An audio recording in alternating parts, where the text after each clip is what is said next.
Oh shit.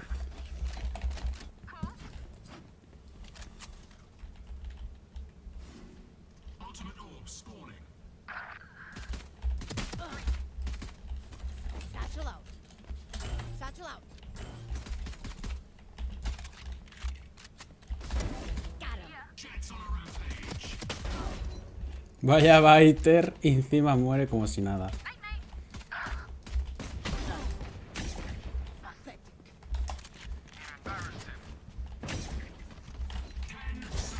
Until stage two. Reloading. Reloading.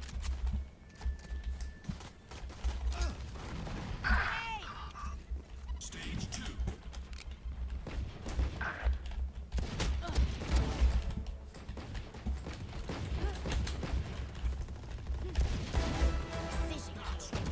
Raging rays.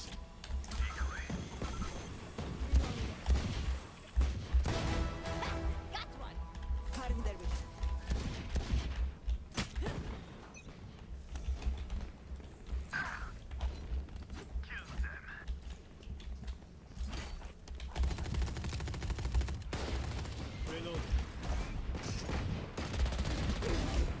Charge your ults. Not ready yet. Reloading.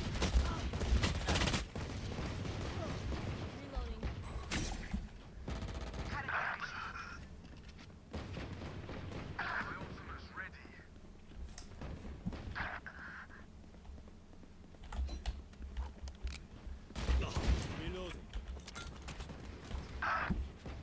New stage intact. Grenade.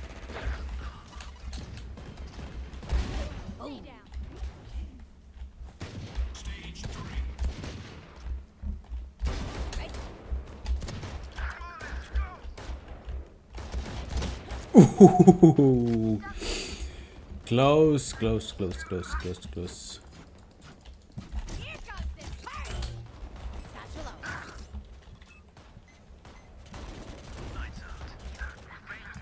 Decoy. Cutting.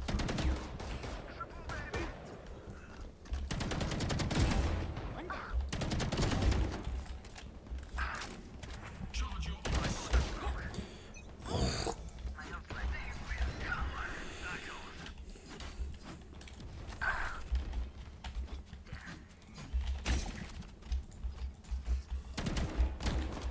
Grenade.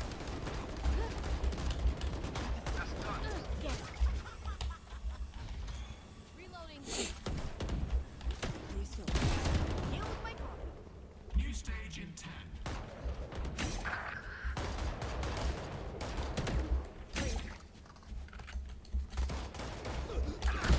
Final stage.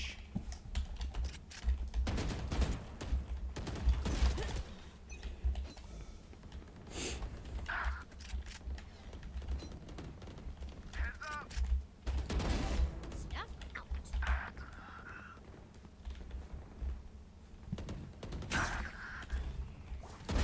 Loosen up.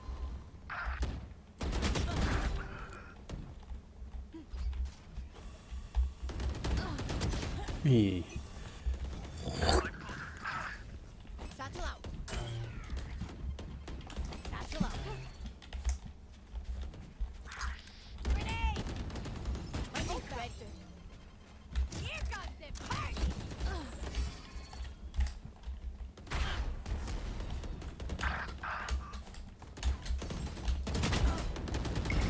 See ya! Blocking sight. Wait for me. Not ready yet. Ultimate orb.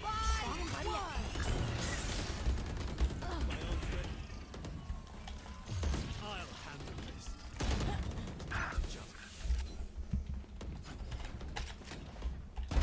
Jet's grounded. My ult's ready.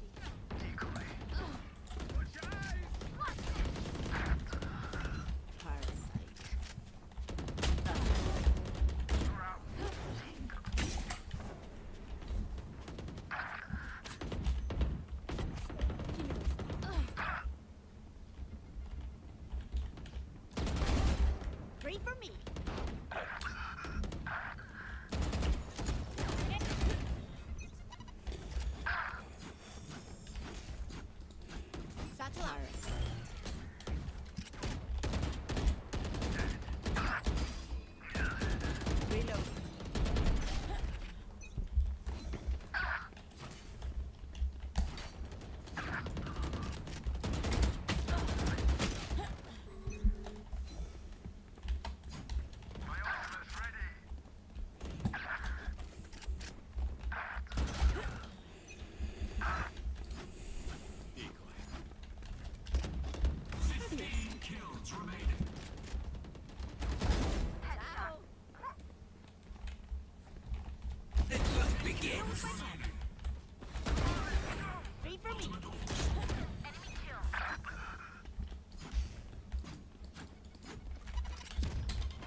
Joder.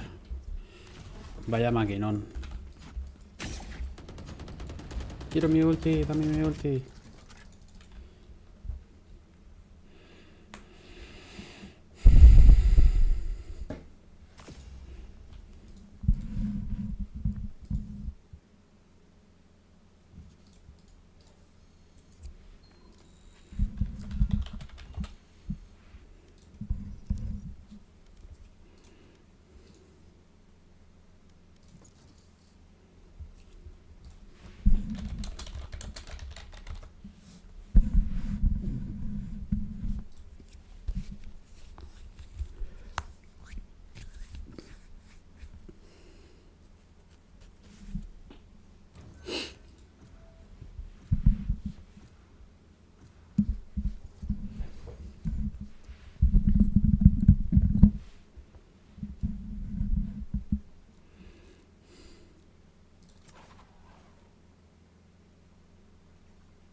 Cool.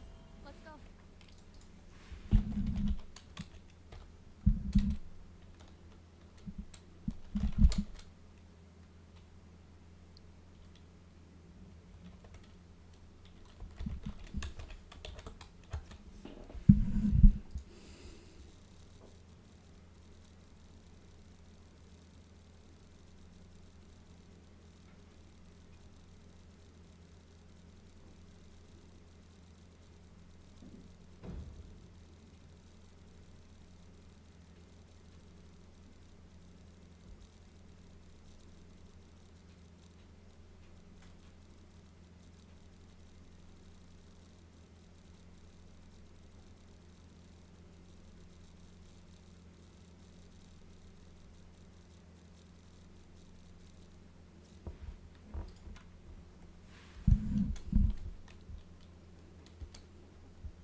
this to like the level of quality of the Kojima characters inside of Death Stranding 2.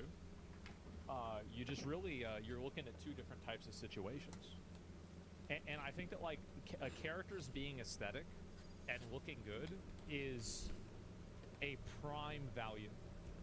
You need that. You have to have that, and this is just not really there. They look too clean. They do, and like so. Let me get a bit farther before I start going on tangents. Welcome once again. Once again.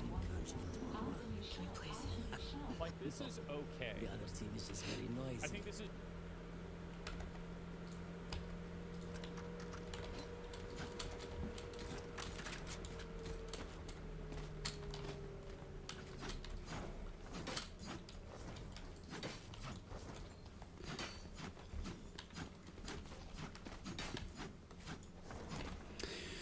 Hello guys. Hello. Yo.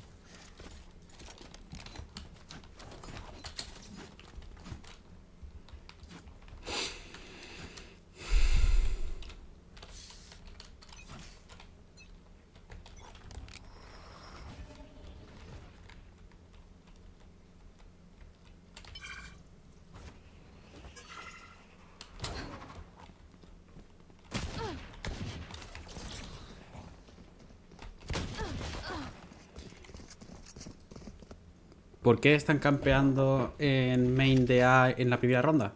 No lo sé. Need that back. Covering it. Flash out! On my way.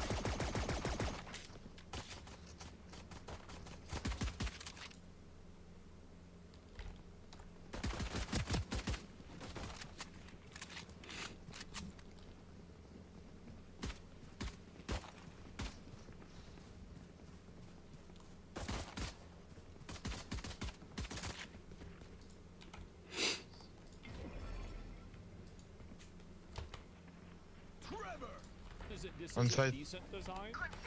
Recovering it. It feels see what it is, right? 1 HP, Caillou, 1 HP. Bucks. Like $1 trillion. Second Nutrigenetics sent a reminder. Your shell repayment is coming up and will be charged Because like against you can see, like I mean, you clearly got like a convergence here between like, you know, again like the Kojima Death Stranding aesthetic and like Cyberpunk. Cypher, You just know, tell I me mean, where you they look are. at I'll do the rest. like this is kind of like Lucy from Cyberpunk and like the anime, Why not? but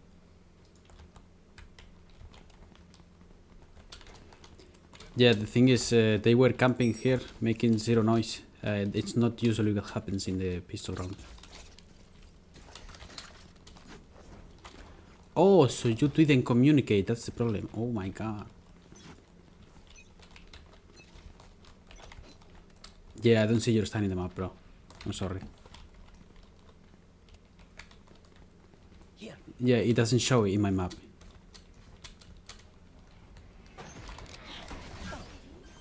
Found my wire. Found my wire.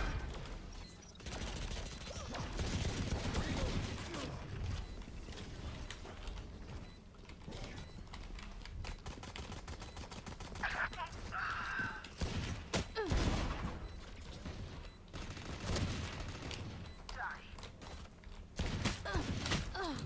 55 killjoy.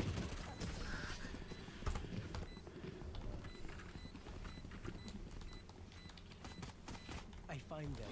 I kill them. Simple as that.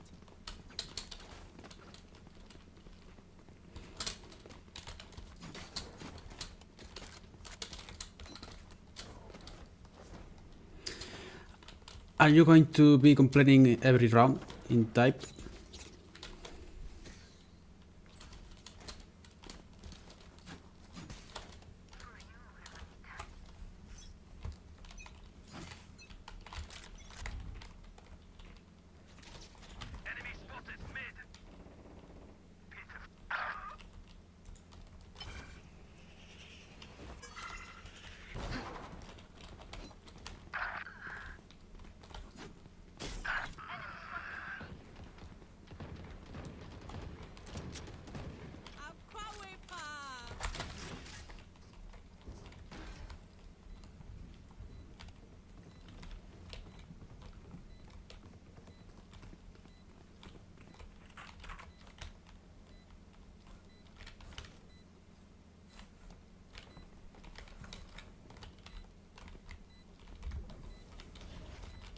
Blasting them!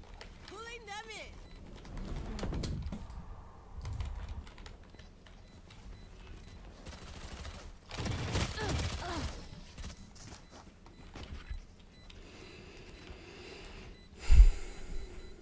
Woo! We got this.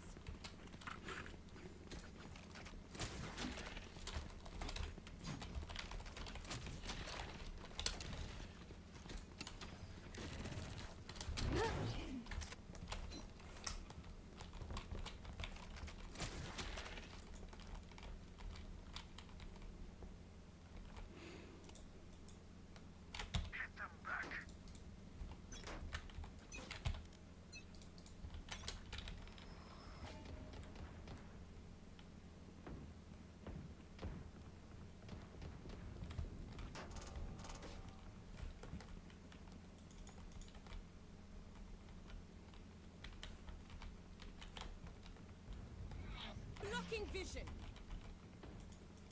Concealment.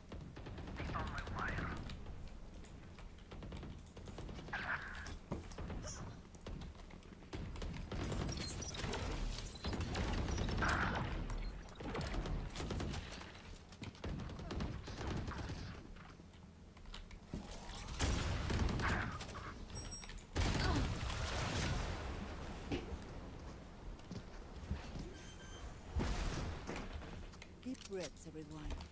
Your hearts are pounding.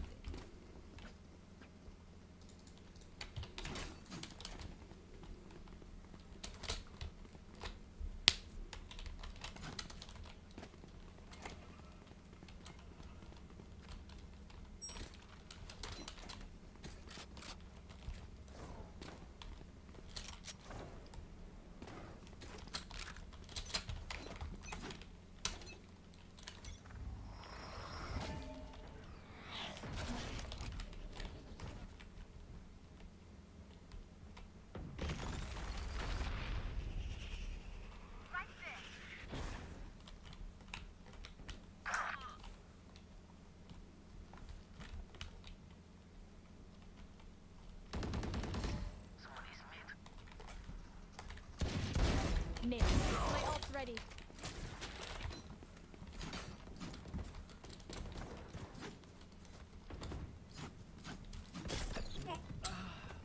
Blinding.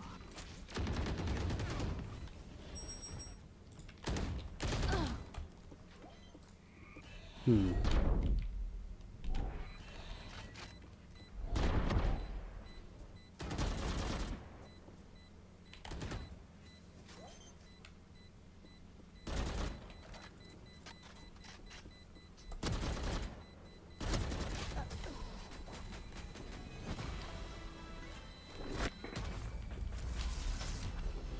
They don't have a single life worth saving.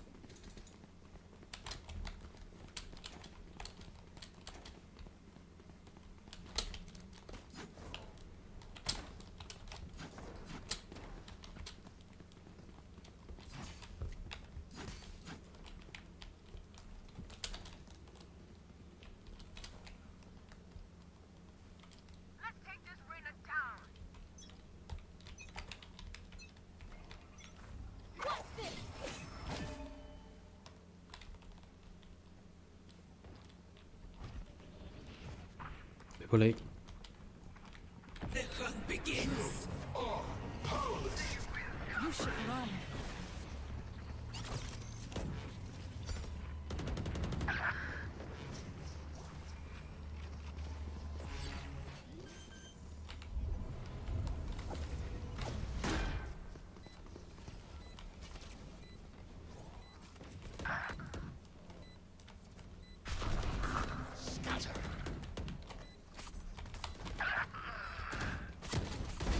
Give me those.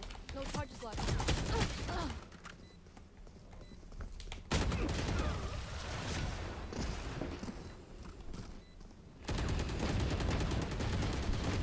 They think they're so secure.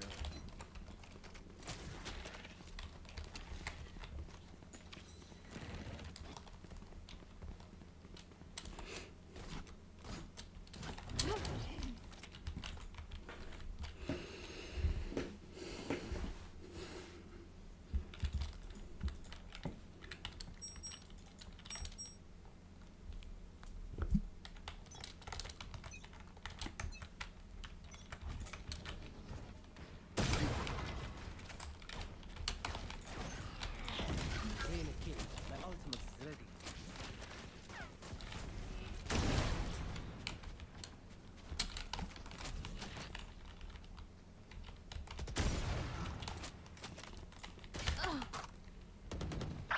Concussing. À bois!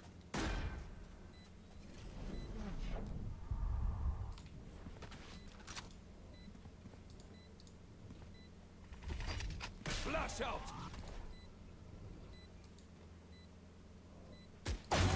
Soul shots!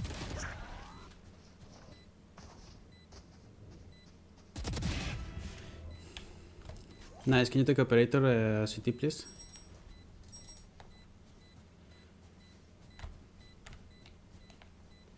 Thank you, brother. Shut up and let me work.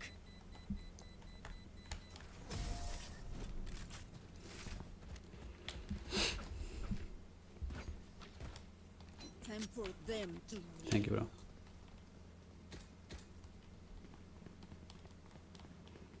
I need this.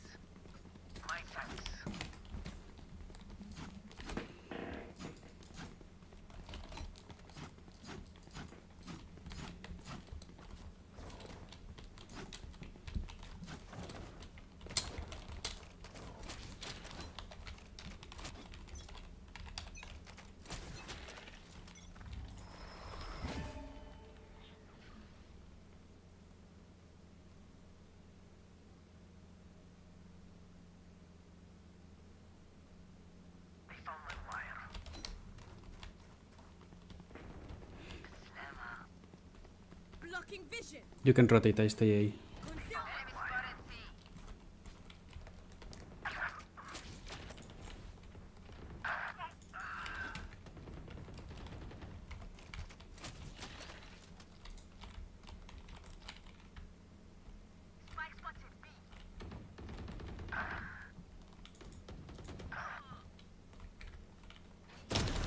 down.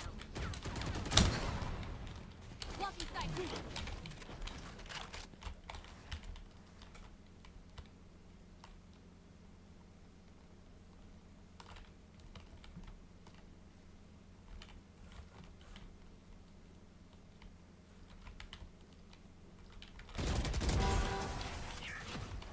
Easy. You can tell a person's character by their first action. Check me then, eh?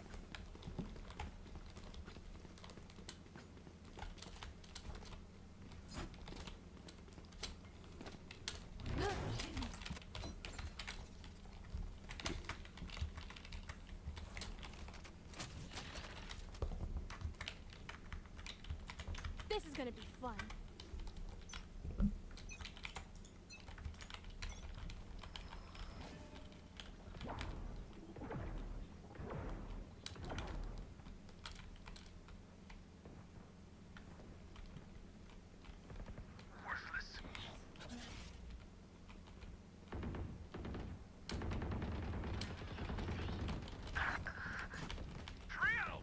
Enemy spotted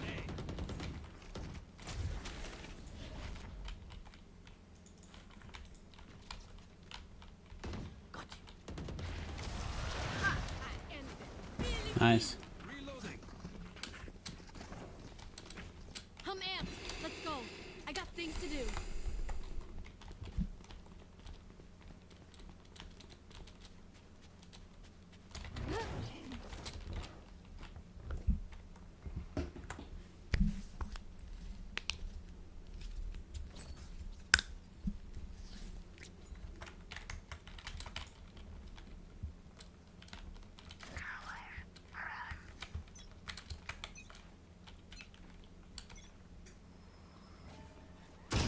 Yikes. Powerless.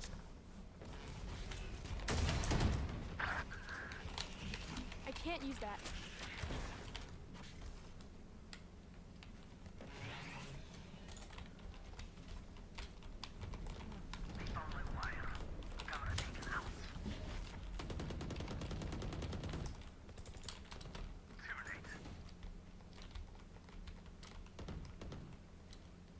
Here.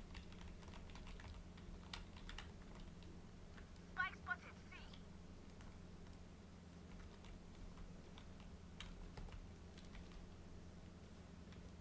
Killer.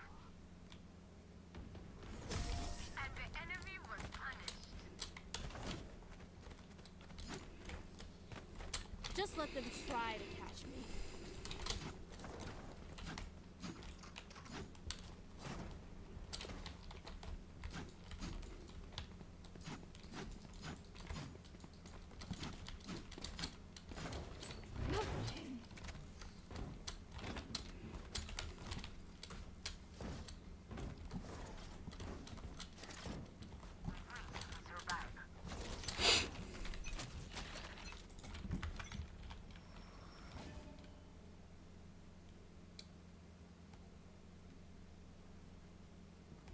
Someone is mid.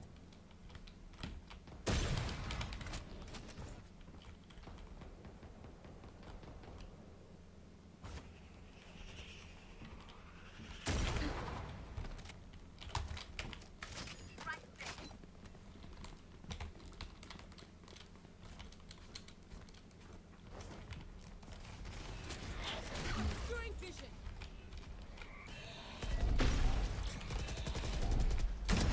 Ooh, my ult's ready.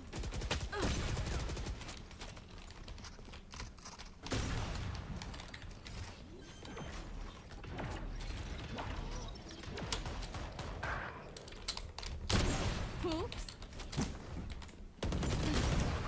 Where is everyone hiding?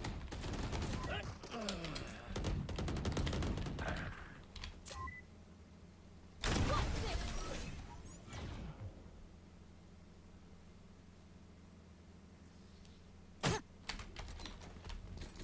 Equip yourselves, oh.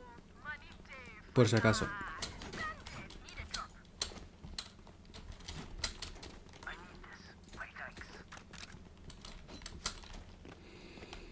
I have extra money if anyone needs.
they have.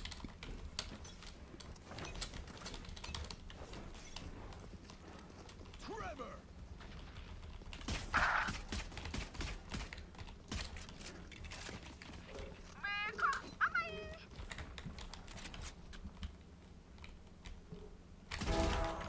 Got him.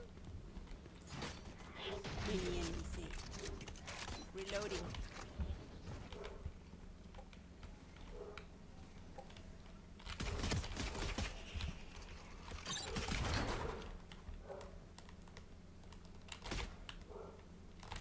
No charges left.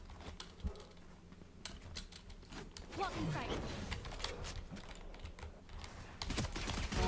Your fault.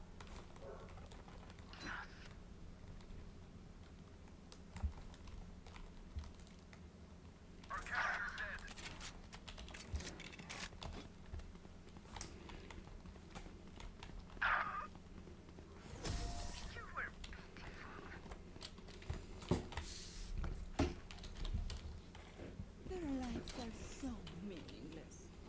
Might as well give them to me.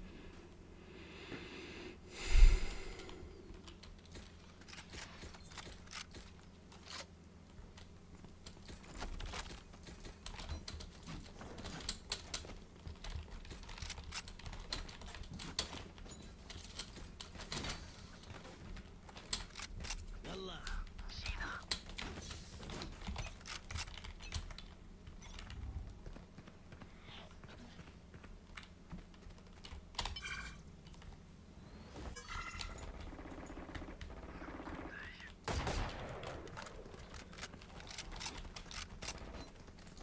Still in sight.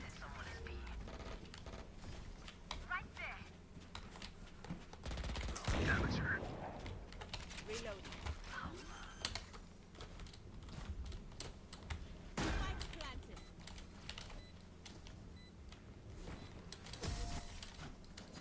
Wow, so embarrassing.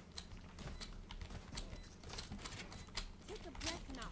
Release the tension. Good? Let's go.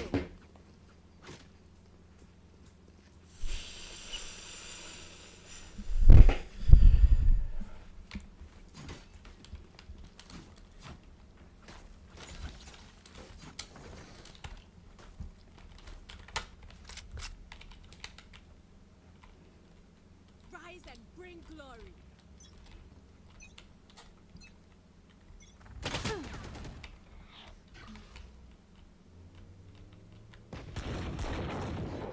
Someone is A. Still in sight.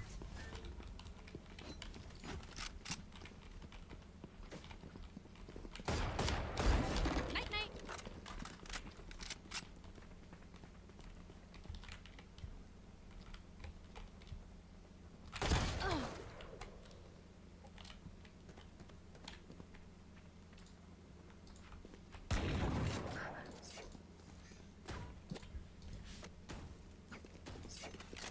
Need that back. Taking that back. Freak! I did 65 to neon.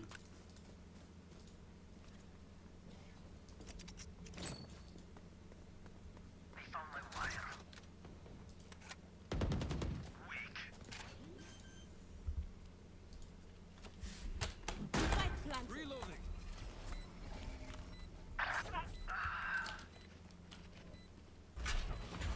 Concussing!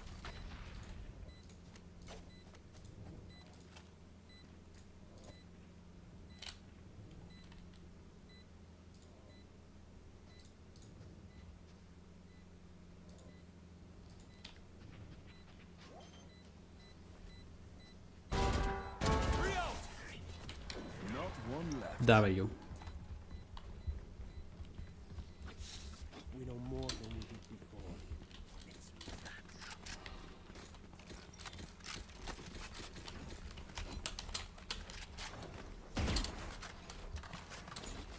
I need this.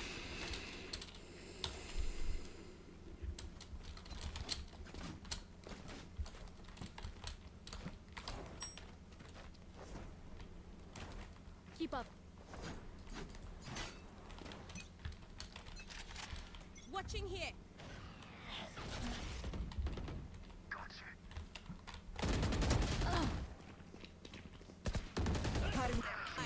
finish you.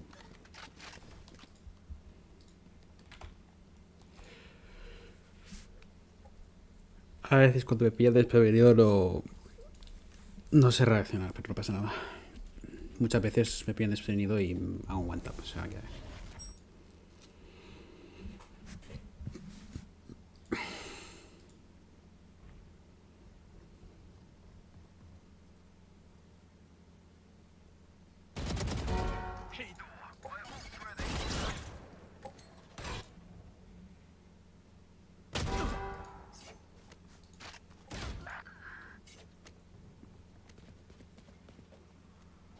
Obscuring, blocking vision.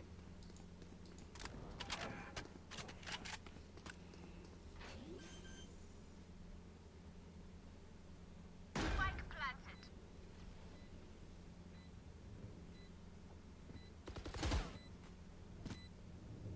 Reloading.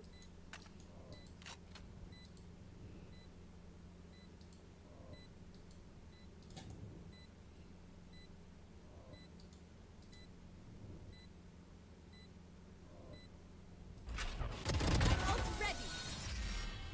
Distant. Where? Settle. I'm just not. Will they try the same old tricks? Am I crazy? I just don't think it has that edge to it. Your line of credit. Yeah, I know. Do you mind if we skip the formalities this time? Got a big contract waiting down there, so. Understood. Let's proceed with your grounding exercise. Are you familiar with this item? Yeah. It's supposed to be my lucky charm.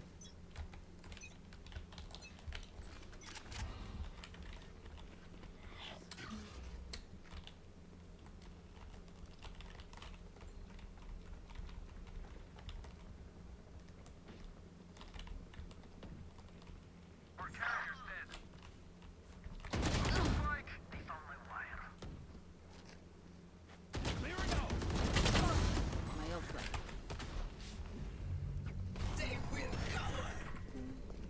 They found my wire.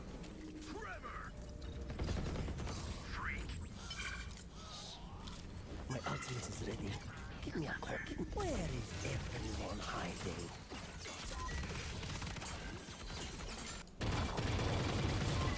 Like what that was. I think that if there was like almost no dialogue there, it would have been a lot better. Enemy spotted. A. I think that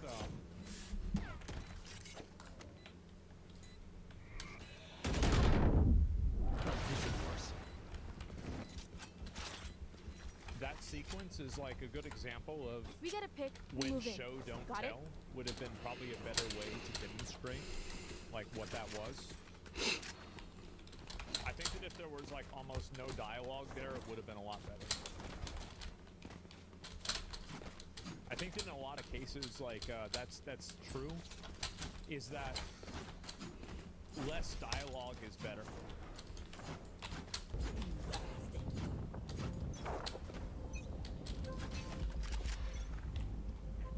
Watching here. Hey, what's that you're always doing? Work anything? Useless individual. I don't know, but I like it. It speaks to me. Let me listen. Yeah, go ahead. I think that there's like a degree of like a style clash where you have like, you know, Unreal 5 hyper-realistic backgrounds with like these cartoonish, almost Fortnite style objects and characters. It's not a big deal, right? Like, I'm just not talking about it. Do you ever wonder what happened to these people? Not my business. Let's put them in the And ground. this is a gift. You'll have a tough time finding a buyer. Good.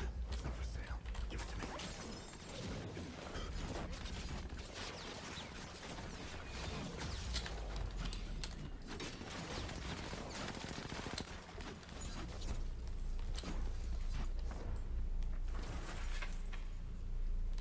For you, Hermanita. It's an extraction, by the way. Right there.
Lol, nice. No three of you. Hell yeah! Who's up for another? That was good. I like that.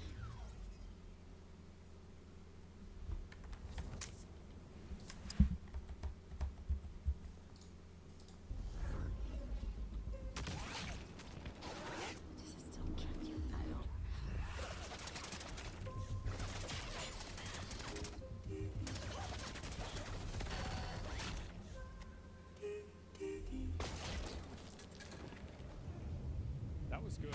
I like that.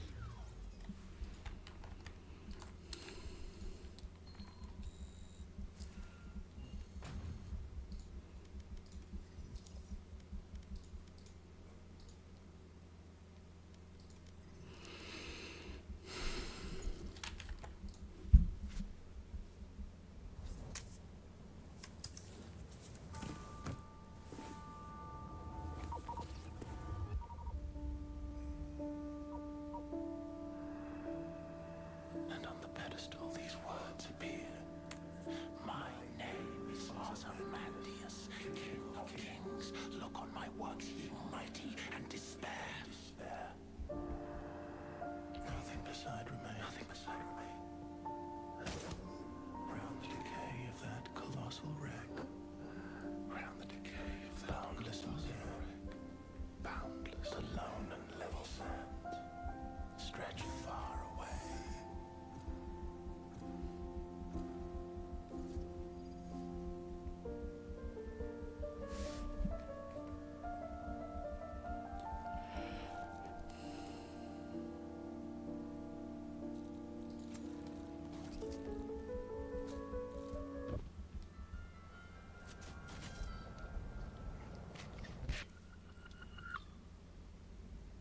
Do you recognize this child? Yo, player 4. Do you think you could play a sentinel?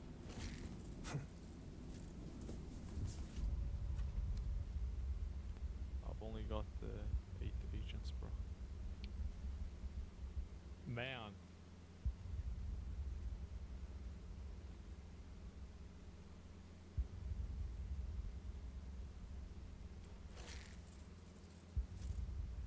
I think that a lot of the negative sentiment for this Sova, could you play is a that sentinel? This should have been an 11. It's a 7. It's a 7 or an 8. We could even But go this double should have been an sentinel 11. and play for points on defense. Because, like, I can see, like, inside of this, that, like, if you gave this to a person that was, like, in my opinion, I've already thought of everything. a little bit more deranged or creative, I actually think this trailer would have been fucking phenomenal. This trailer felt like it was an advertisement for a Kojima game, but it didn't have Kojima. That's the way that I... Playstyles and customizable builds create highly dynamic and strategic team fights. Whether you're on a zero-to-hero run or high-rolling with powerful gear, you'll need to use your best judgment when you decide which fights to pick and how. Because no matter how geared you are, players with skill and strategy will always have the edge.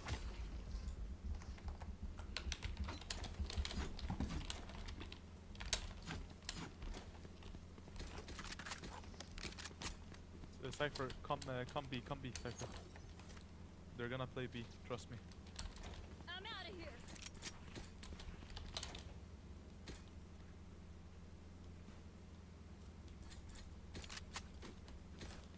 Go, go, go! Placing swarm grenade.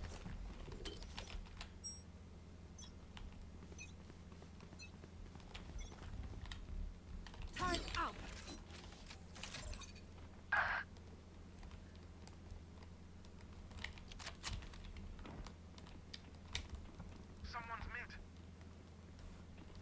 All mid.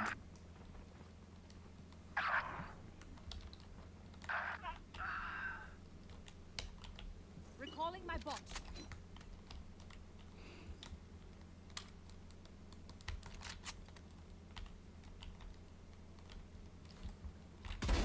Enemy down.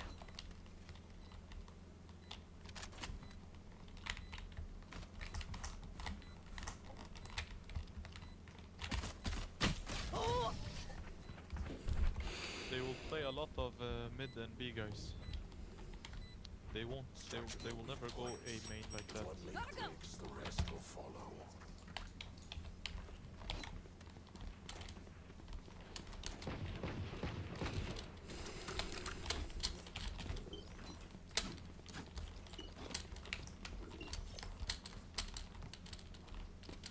Placing sentry.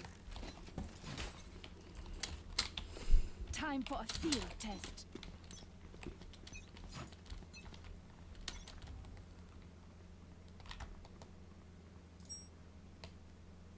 My camera is destroyed.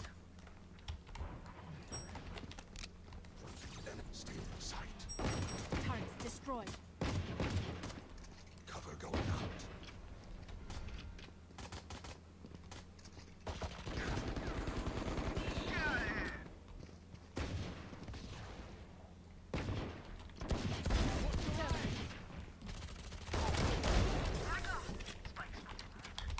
Let me just swipe those biometrics.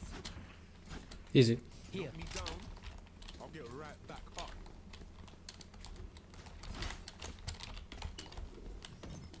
Turret out. Placing alarm bot. Placing swarm grenade.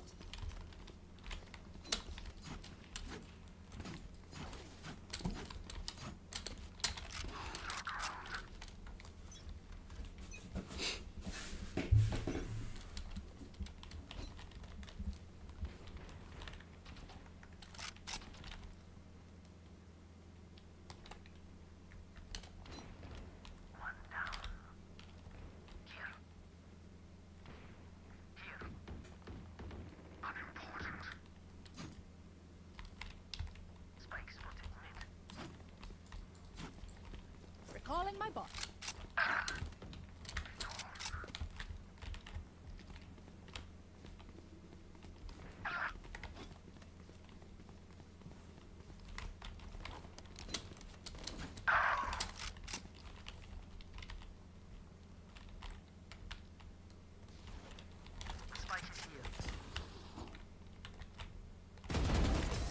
Anticipated.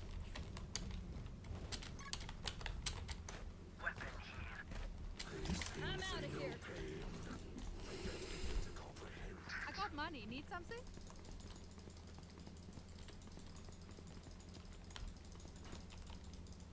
I got money. Need something? Oh man. I can buy. Who needs what? I can buy. Who needs what? Placing sentry. Placing swarm grenade.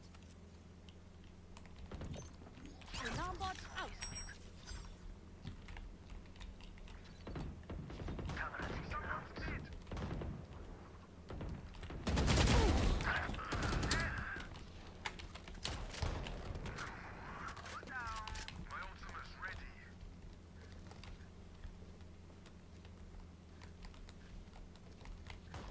Swarm grenade out.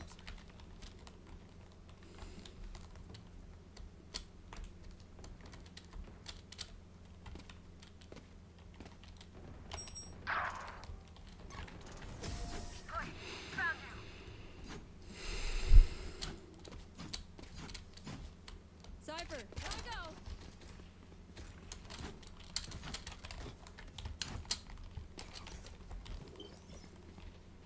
Turret out.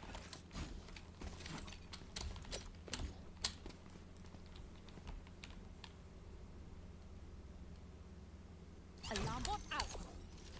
Placing swarm grenade. Placing swarm grenade.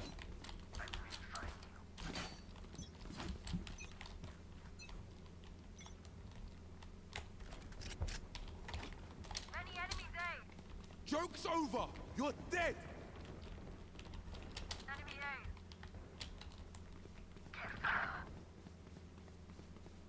Come on, let's go!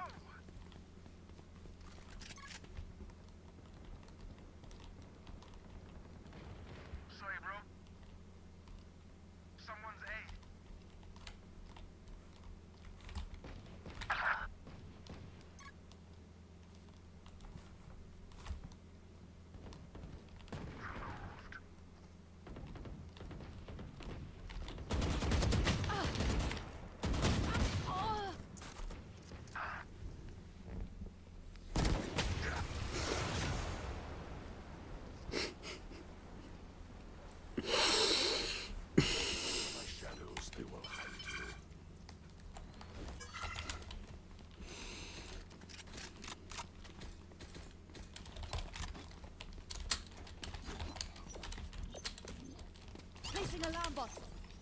Placing swarm grenade.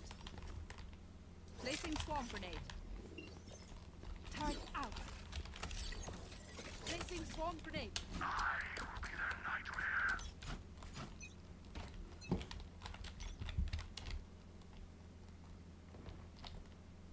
The hunt begins.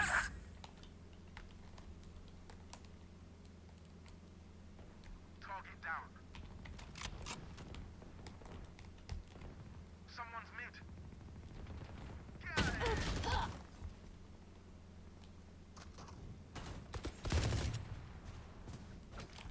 KJ, be careful. Nice shot, dude.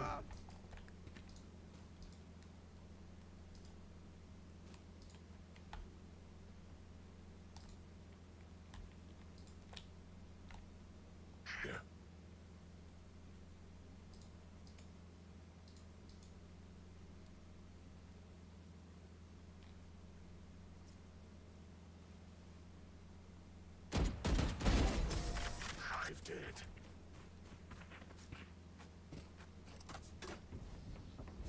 Where will they go this time?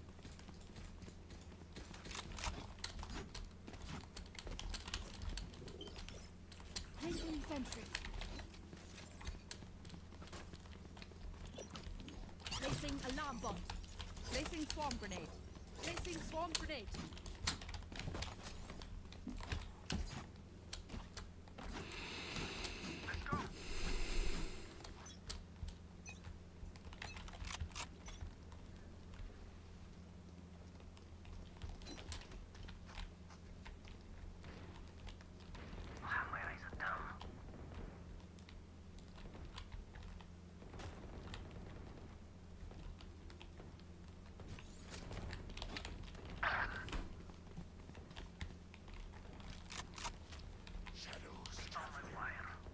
Someone's mid.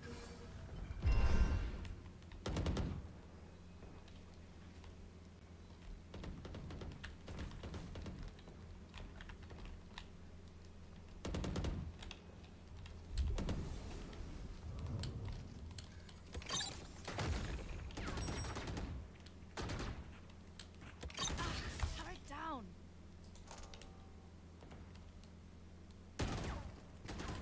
Flash!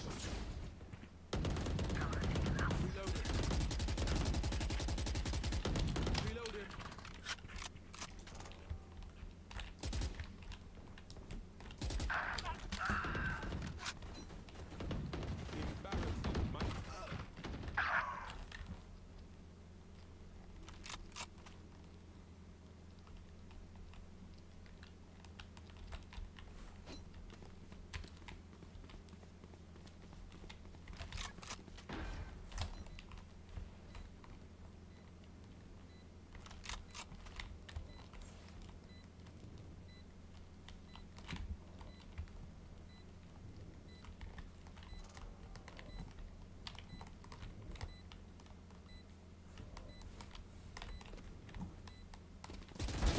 Reyna killed. Placing sentry.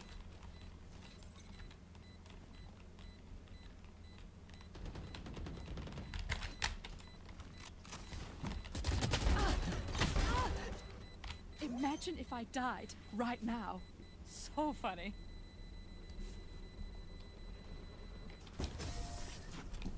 Calculated. Swarm grenade out. You go. I'm out of here.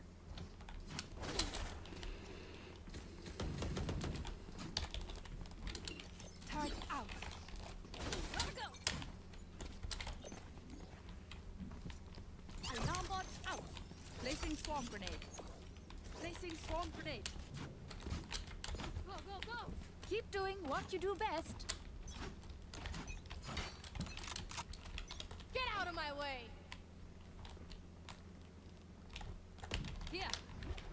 Someone's B. Here we go. Swarm grenade out.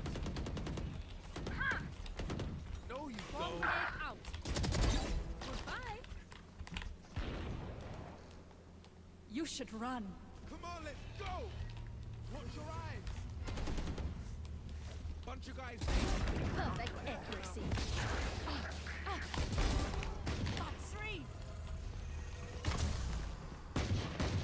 Oh! Stealing sight.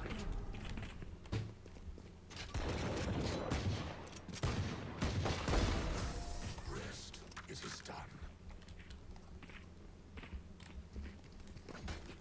Wonderful. I'm out of here. Great to see how frightened they are.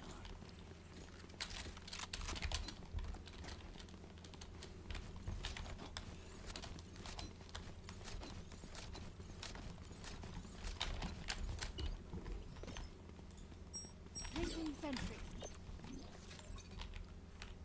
Alarm bot out. Placing swarm grenade.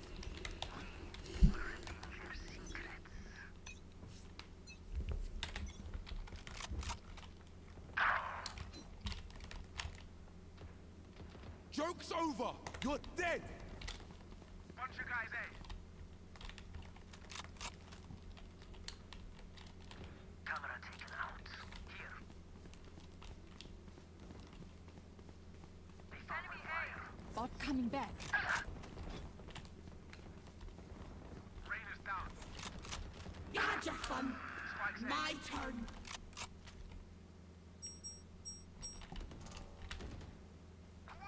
Here.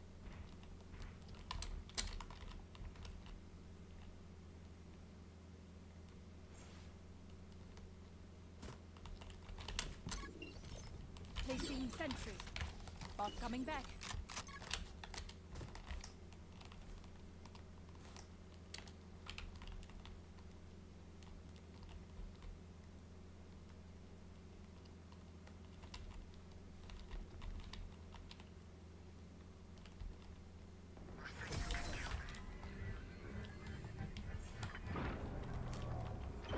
Turret out. Listen up. Kill them before they kill us.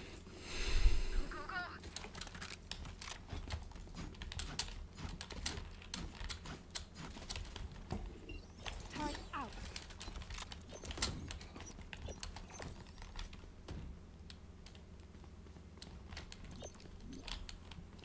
Placing alarm bot. Wolves antics stop now.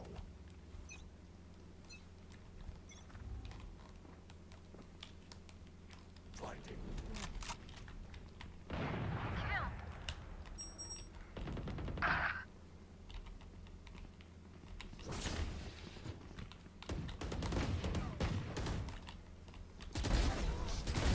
Good.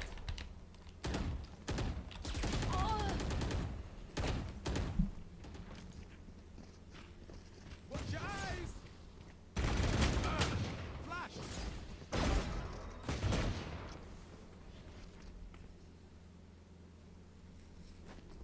Careful now. Ultimate ready. That's it, break time. Remember, Gotta go. stay out of the fire. Super high level tactics.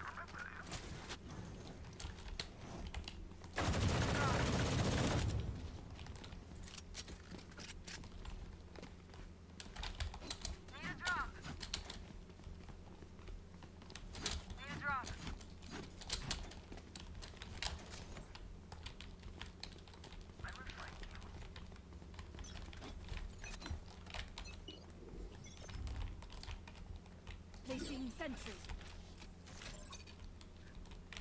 Recalling my bot. Oh.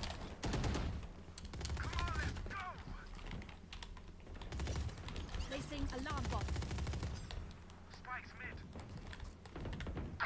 Found you. Dead. Initiated. The hunt begins. Here. Help. Help. Area's clear. Time for a break. I'm out of here. Last round to use our creds and abilities. Don't waste your firepower. I got money. Need something?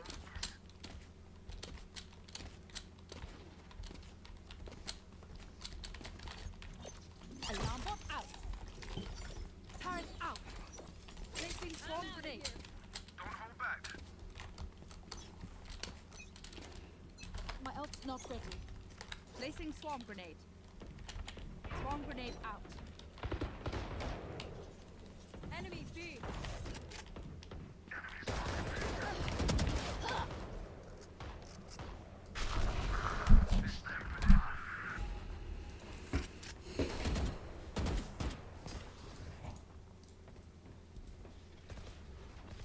Watch your eyes!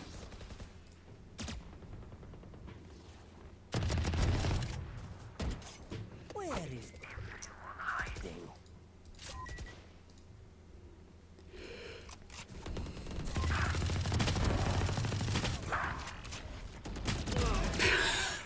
Quite clean.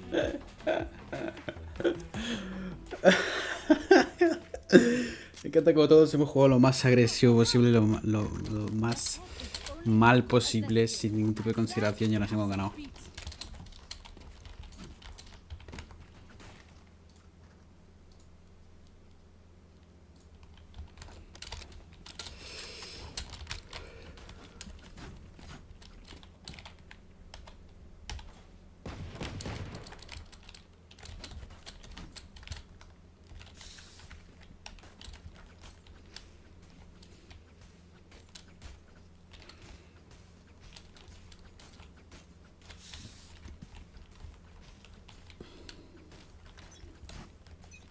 Go, go, go!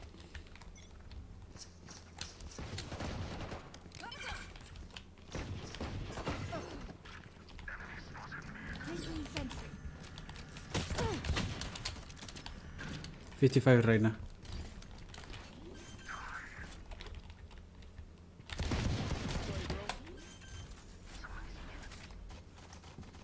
Spikes down.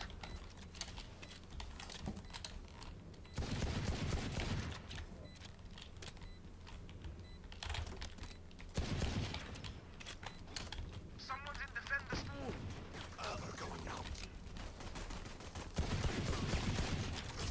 I saw your secrets.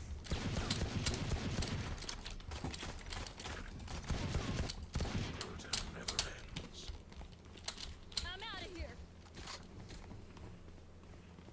I'm saving.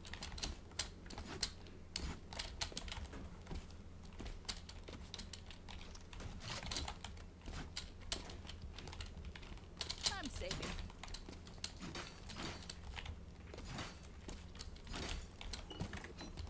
Don't overthink it. That's my job. Placing sentry.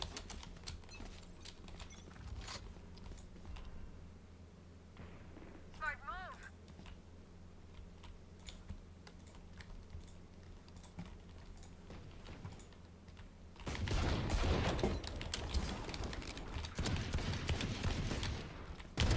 That's done. Enemy A down. The best. I said it. Yeah. Everybody go. Go, go, go! Once we win, just dump all your tech in my lab. I'll fix it up. I'm buying.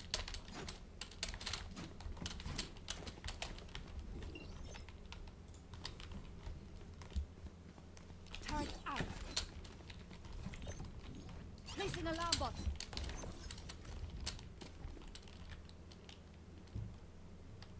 Do you smell their panic? Placing swarm grenade. You're out. My ultimate's ready. Come on, let's go. Swarm grenade out. Our commander is dead. Variable removed. Gun here. Blind and dead.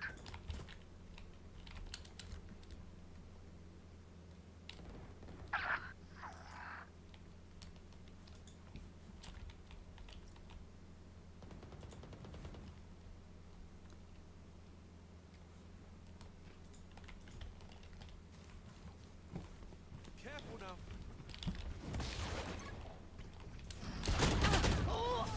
Easy, mate. There can only be one before. Long this moment. We can't stop here. Whack. Ok. Ha salido bien, ¿no?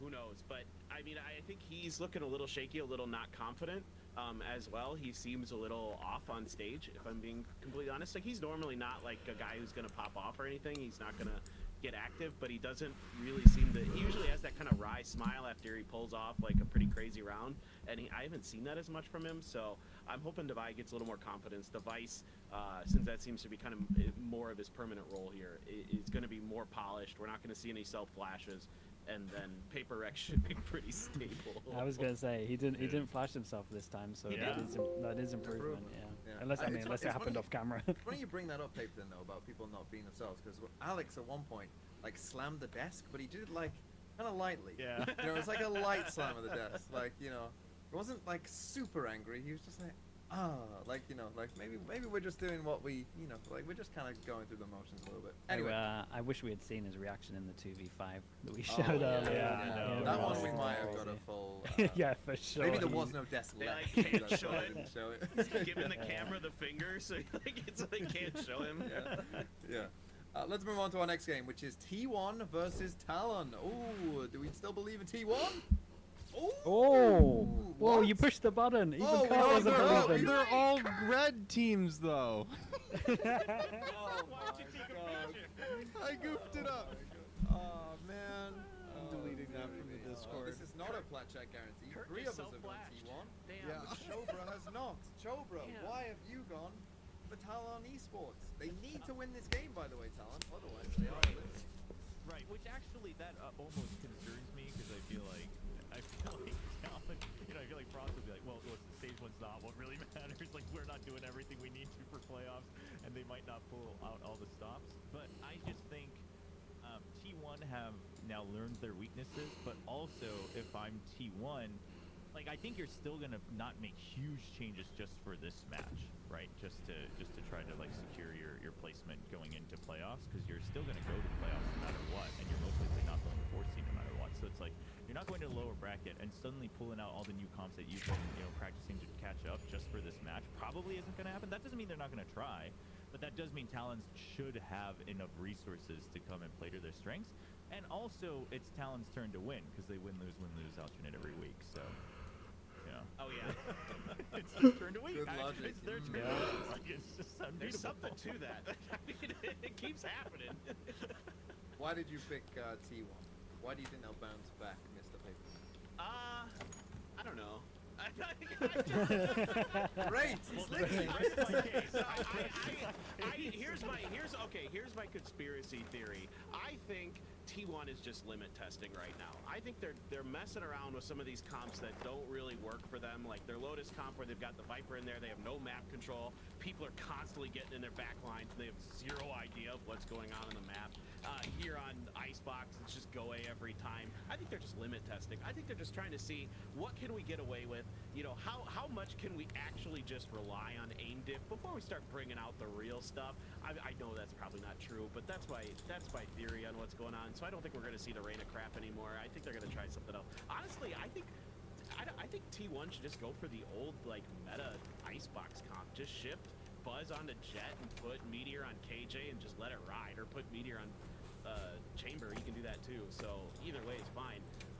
But I imagine they're going to make some adjustments here, and Talon looks pretty deflated right now. Who knows? But I suspect T1 should bounce back. I think they're going to have some better ideas coming in. Yeah, I second that. It's about what we talked about earlier, right? I think that some teams need to actually experience the loss to fully have like a good week to know what to concentrate on. And I think this is like the wake up that they need to show for what's going on. I just realized though, Buzz you picked probably Talon won't let a loss to Frost happen, man. Buzz. Oh yeah, that's true. Yeah, so Buzz will probably play his mind out no matter what comp they're playing. That is true. That is true. Yeah. Well, let's move on to our next game, which many of you might have thought could have been the match of the week. It's DRX versus Gen G, but this game is for nothing. Ooh. Oh, interesting. Wow, I'm surprised. Yeah, I'm a little surprised as well. I've gone DRX, and the rest of you have gone Gen G. Now, I do think that this is a bit of a coin flip. And as I say, both of these teams, I'm pretty sure, are just locked into 3. Just decided who's going to be 2 and who's going to be 3. So, you know, It does matter. Yeah, Doesn't good. matter because it's not against each other. And it's champs points. It is a and champs point, yes. and this year champs points means a lot more. And I think in Pacific at the moment, nothing is free. So I think going into stage 2, going, we have to get fast to go to champs. So I feel like having the champs knowing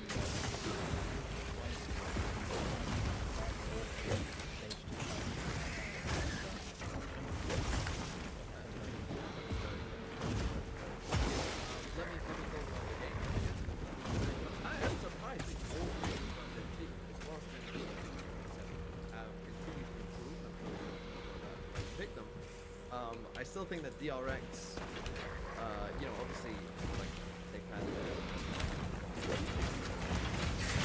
I heard about that. Didn't have much prep time.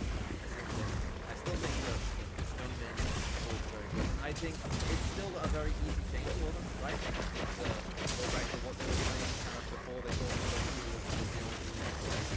only go back to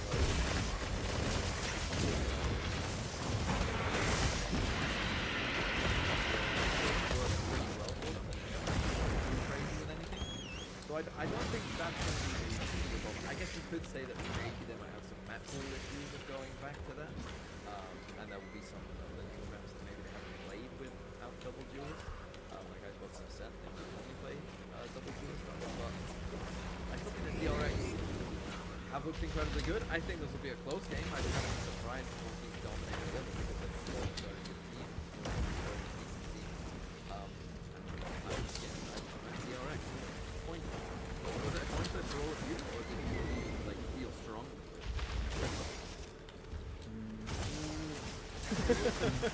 Wow, really? It was a bit of. I actually switched mine like last minute, like 20 minutes before the show. I had DRX, and then I was like, actually, I don't want to feel that strong. No, I'm not that strong. I just think that with like even if they, I don't think they're gonna change the box though. I don't feel like they're gonna do that with it. I think they'll do double duels, whether it's Bane or Green, still playing the double duels. It just sounds like they're pretty committed to it. And if that's the case, I just feel like Munchkin has enough data. I was worried. This is where I was kind of worried about DRX is that they'd be stubborn. I'd rather see what you're talking about, TMV. I fully agree. Fully agree with you. That you just stick Green back on the table, run the double initiator, and just let that ride for the rest of this and just see how it goes. I'm kind of with Chobra that I'm worried that Turby's going to be a little bit stubborn and just. I underestimated Turby's stubbornness. That was my fault. And who knows? We'll see. But I still think even if they do switch to the double initiator, I still would give a slight edge to Gen G right now. I think you're starting to see Karm come back into form. I mean, texture, you know, he's always going to be good. Foxy 9 can crack out of his mind sometimes. And he's looking better on the side anchoring in particular. I thought on Haven he was doing a really nice job on C, kind of doing all the right things for the most part, making sure that his util was in good spots and he could trade off of his turret really nicely, things like that. So I think overall I'm starting to get pretty positive. Plus Ash was playing really well. Really well. He had a crazy clutch as well. He's just growing like week by week. So I think that was like part of playing Gen as well. It's because like that he maybe didn't want to use links in his team, but he's actually like getting a lot of confidence and stuff, you know, it's like a thing to prove. And I just think the DRX have too much on their plate to try and get it good in 7 maps. Even though honestly this year I've looked at some of the stuff DRX have done in like with new comps, it looks like they're actually very good at getting new comps to a good level fast. So if there's any team that can do it, it's DRX. But I still just think this is too much to be a Gen G that looks like this. That's fair. Let's move on to our next game, and I know what Cobra is going to pick, but is there any belief for anyone else? It is Junction versus Zeta Division. Ooh, there is of course one Japanese believer. Zeta Division socks, for God's sake. You are wearing the socks, that's right. So yeah, why will Zeta Division win this game? I just really think like they're looking so much more solid in their macro.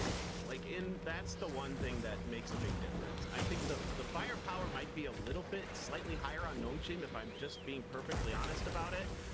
But I think now you're starting to see that the bigger picture is being read really well by clues. They're being really communicative on who needs to be where based on what kind of contact they're getting, on what utility on what part of the map. All those things seem to be finally coming together for them. I think their map pool's starting to look a little bit better. They're pretty comfortable on split, obviously, but Lotus is starting to look solid. I think they've probably got a decent ascent, knowing just Zeta Division and that team. So I'm starting to feel really confident. I mean, Shota's coming into his own. Sugar Zero can maintain his form. This is a very scary team. But the Northship is starting to maybe look a little bit shaky. Okay, Chobra, let's let you go first. Go last. Okay. No, why not?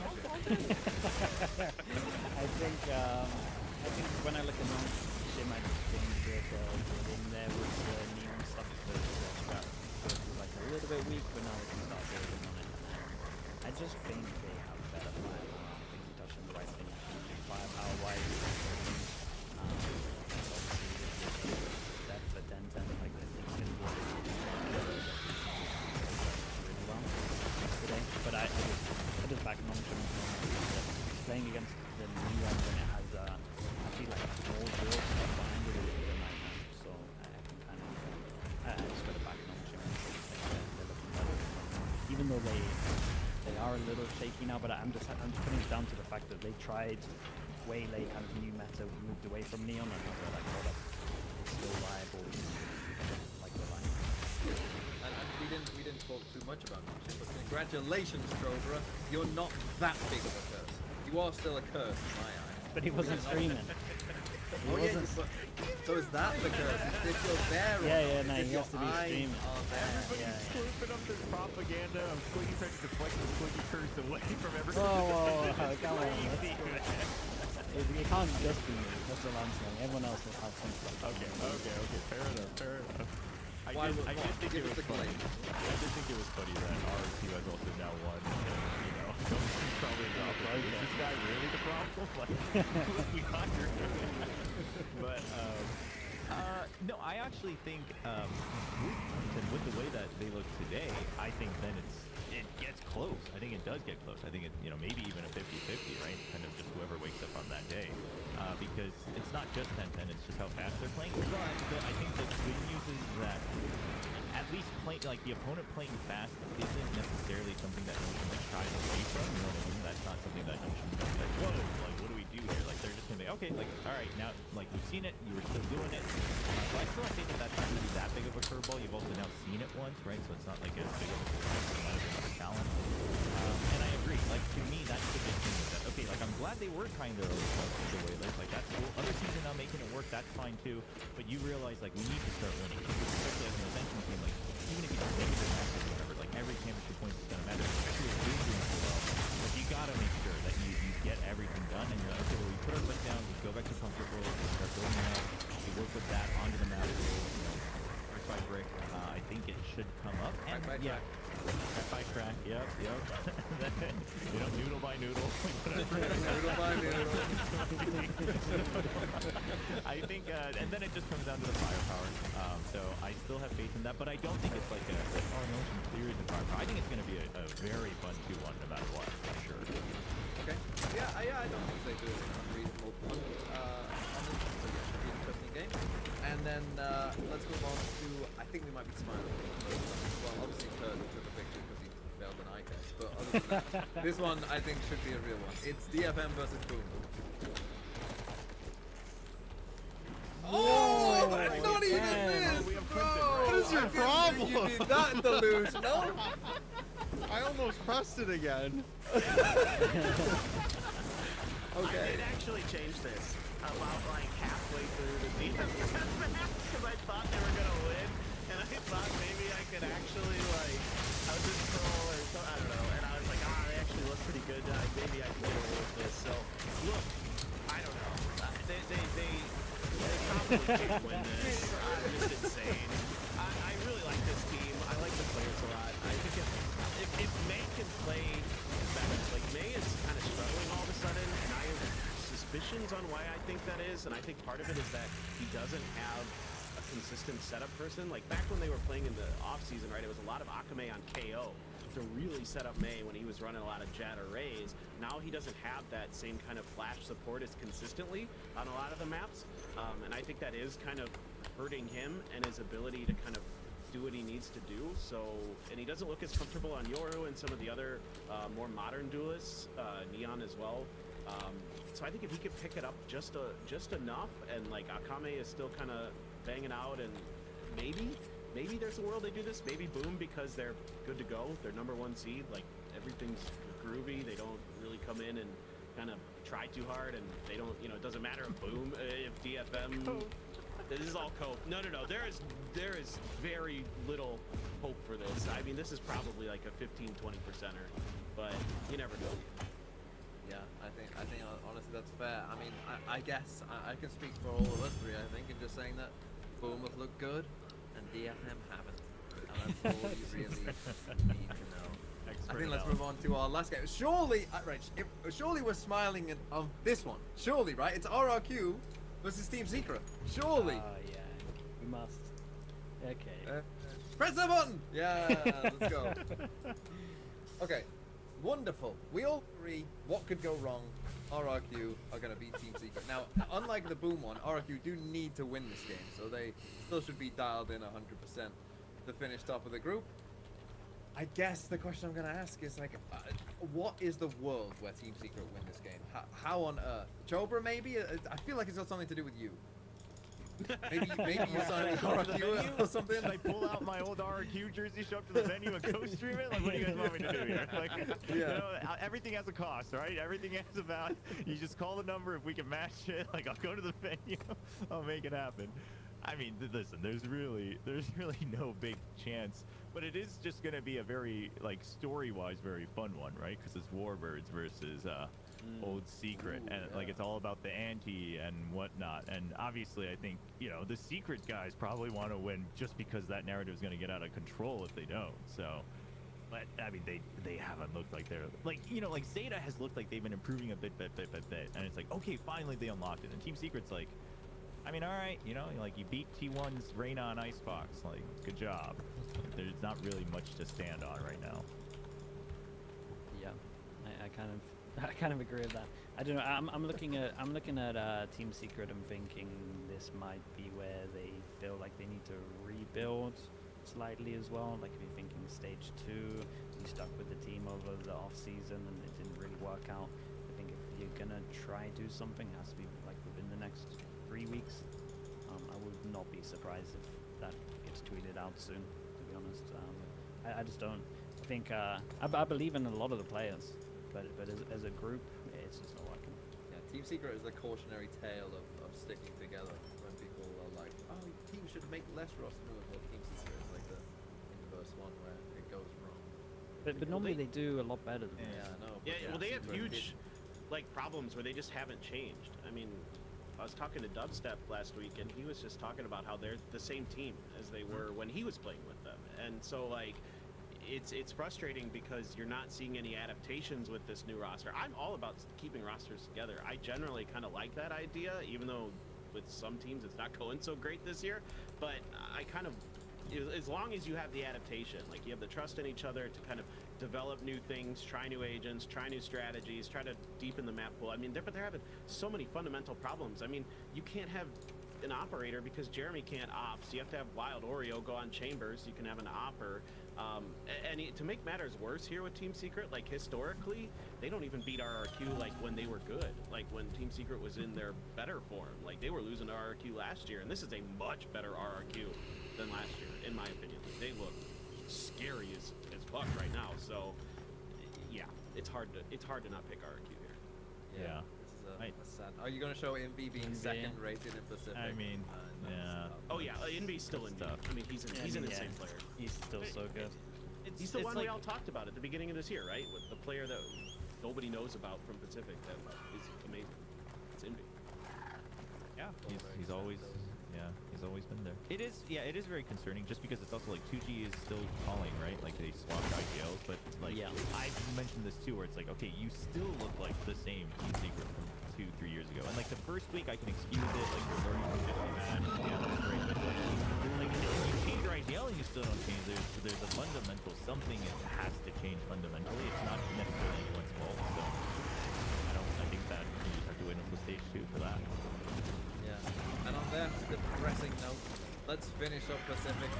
Thank you, Paper Thin. We're gonna bring in Mimi and we're gonna talk EMEA. So that's Pacific. Are we taking a break, Kurt? Is that what we're doing? Yeah, let's take a 3-minute break. Thank you. Bye bye. Thank you. Alright, let's find Mimi. Where'd she go?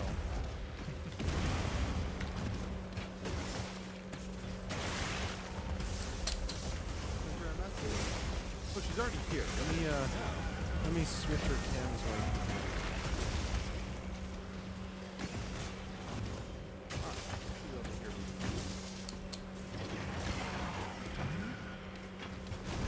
I don't hear her. Oh, probably because I'm stupid. Now we can hear her. Hello, Kurt. There you go. So I have hotkeys for all the guests that we have, and I keep pressing Mini instead of Mimi. There we go. We're getting him on the show. Yep, we're bringing him on. It looks like Sliggy and TND's chairs are here, so we're gonna wait for that. We're going for a banger. Welcome, but I will.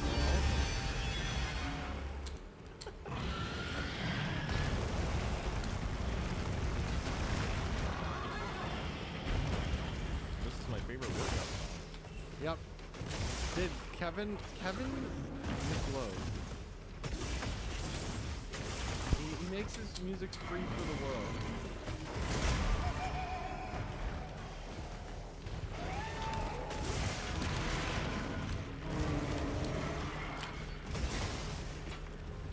Oh, the music. So good. Oh, yeah. This is what I imagine the soundtrack of Sliggy.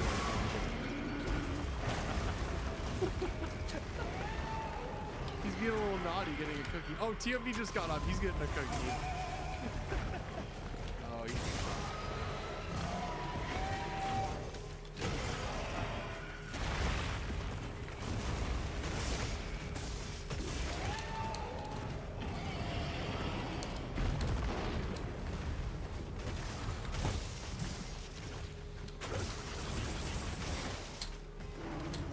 So good. It just makes me want to like be.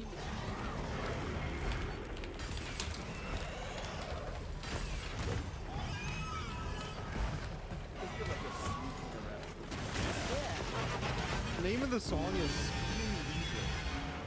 Dude, that's me. For real.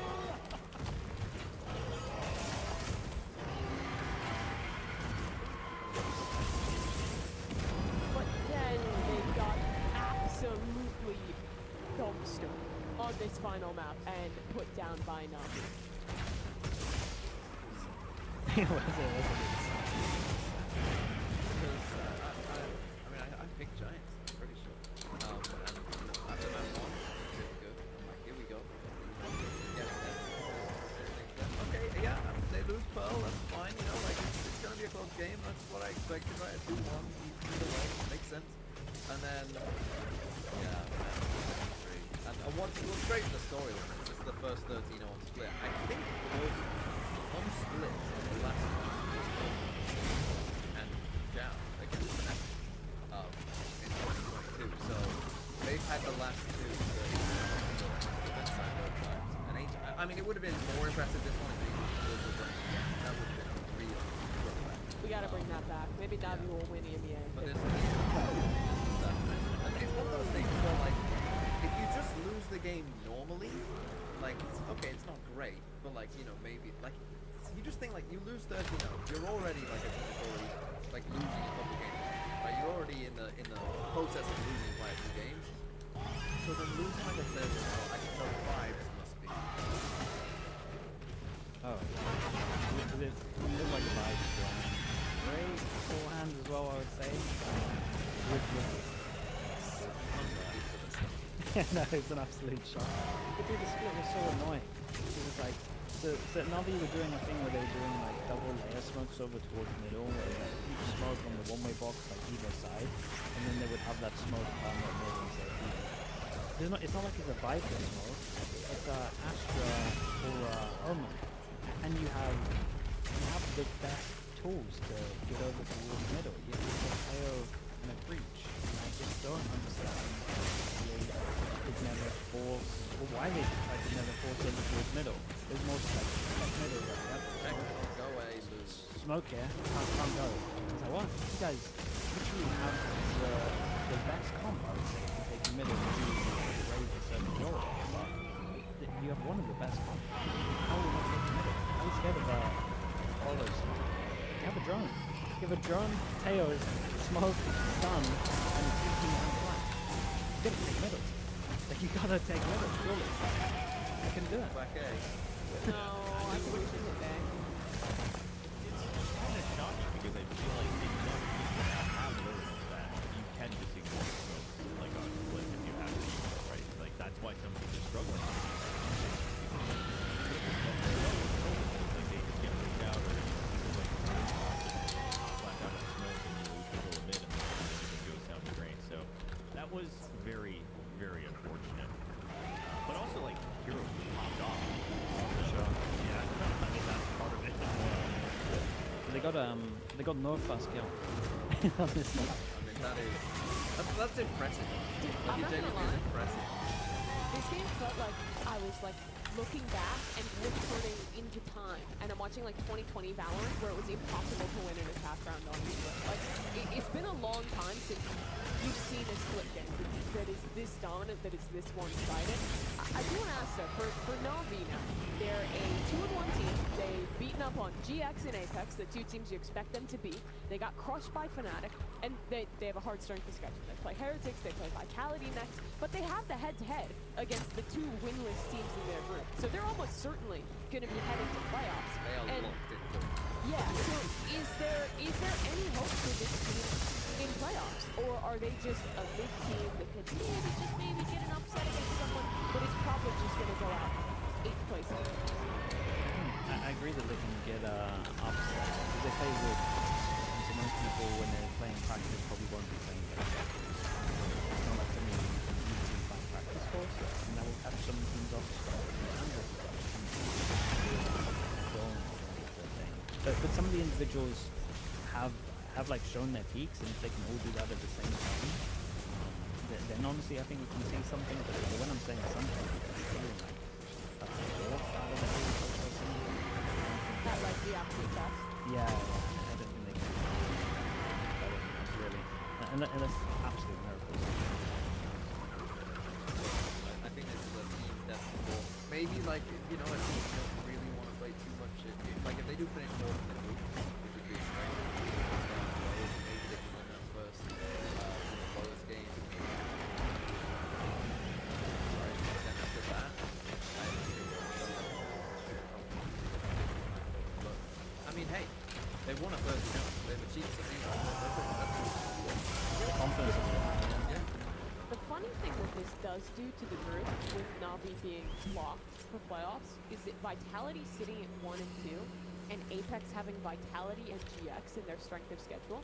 If Apex won out, if Apex wins out, if they upset Vitality, they could kick them out of the playoffs. If Vitality don't make playoffs, dude, if they lose to Apex, there is a the world very will real end chance from the implosion of that team. But they could get. I mean, yeah. Yeah. Dude, there's a world where. Dude, see, I don't see that happening. But them coming fourth is like actually a thing. Yeah. Like, that might Yeah, happen. I mean that's like likely at this point.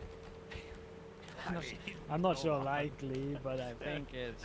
Dude, I don't know. It's been possible. a rough sledding for Vitality right now. I don't want to get too far into that. I want to look a little bit more at GX too for this team. Like, are we seeing a future here? They got their map against Heretics. They got their map here, but they haven't really done anything else this year thus far since their first win against Casey, their only win they've gotten this year.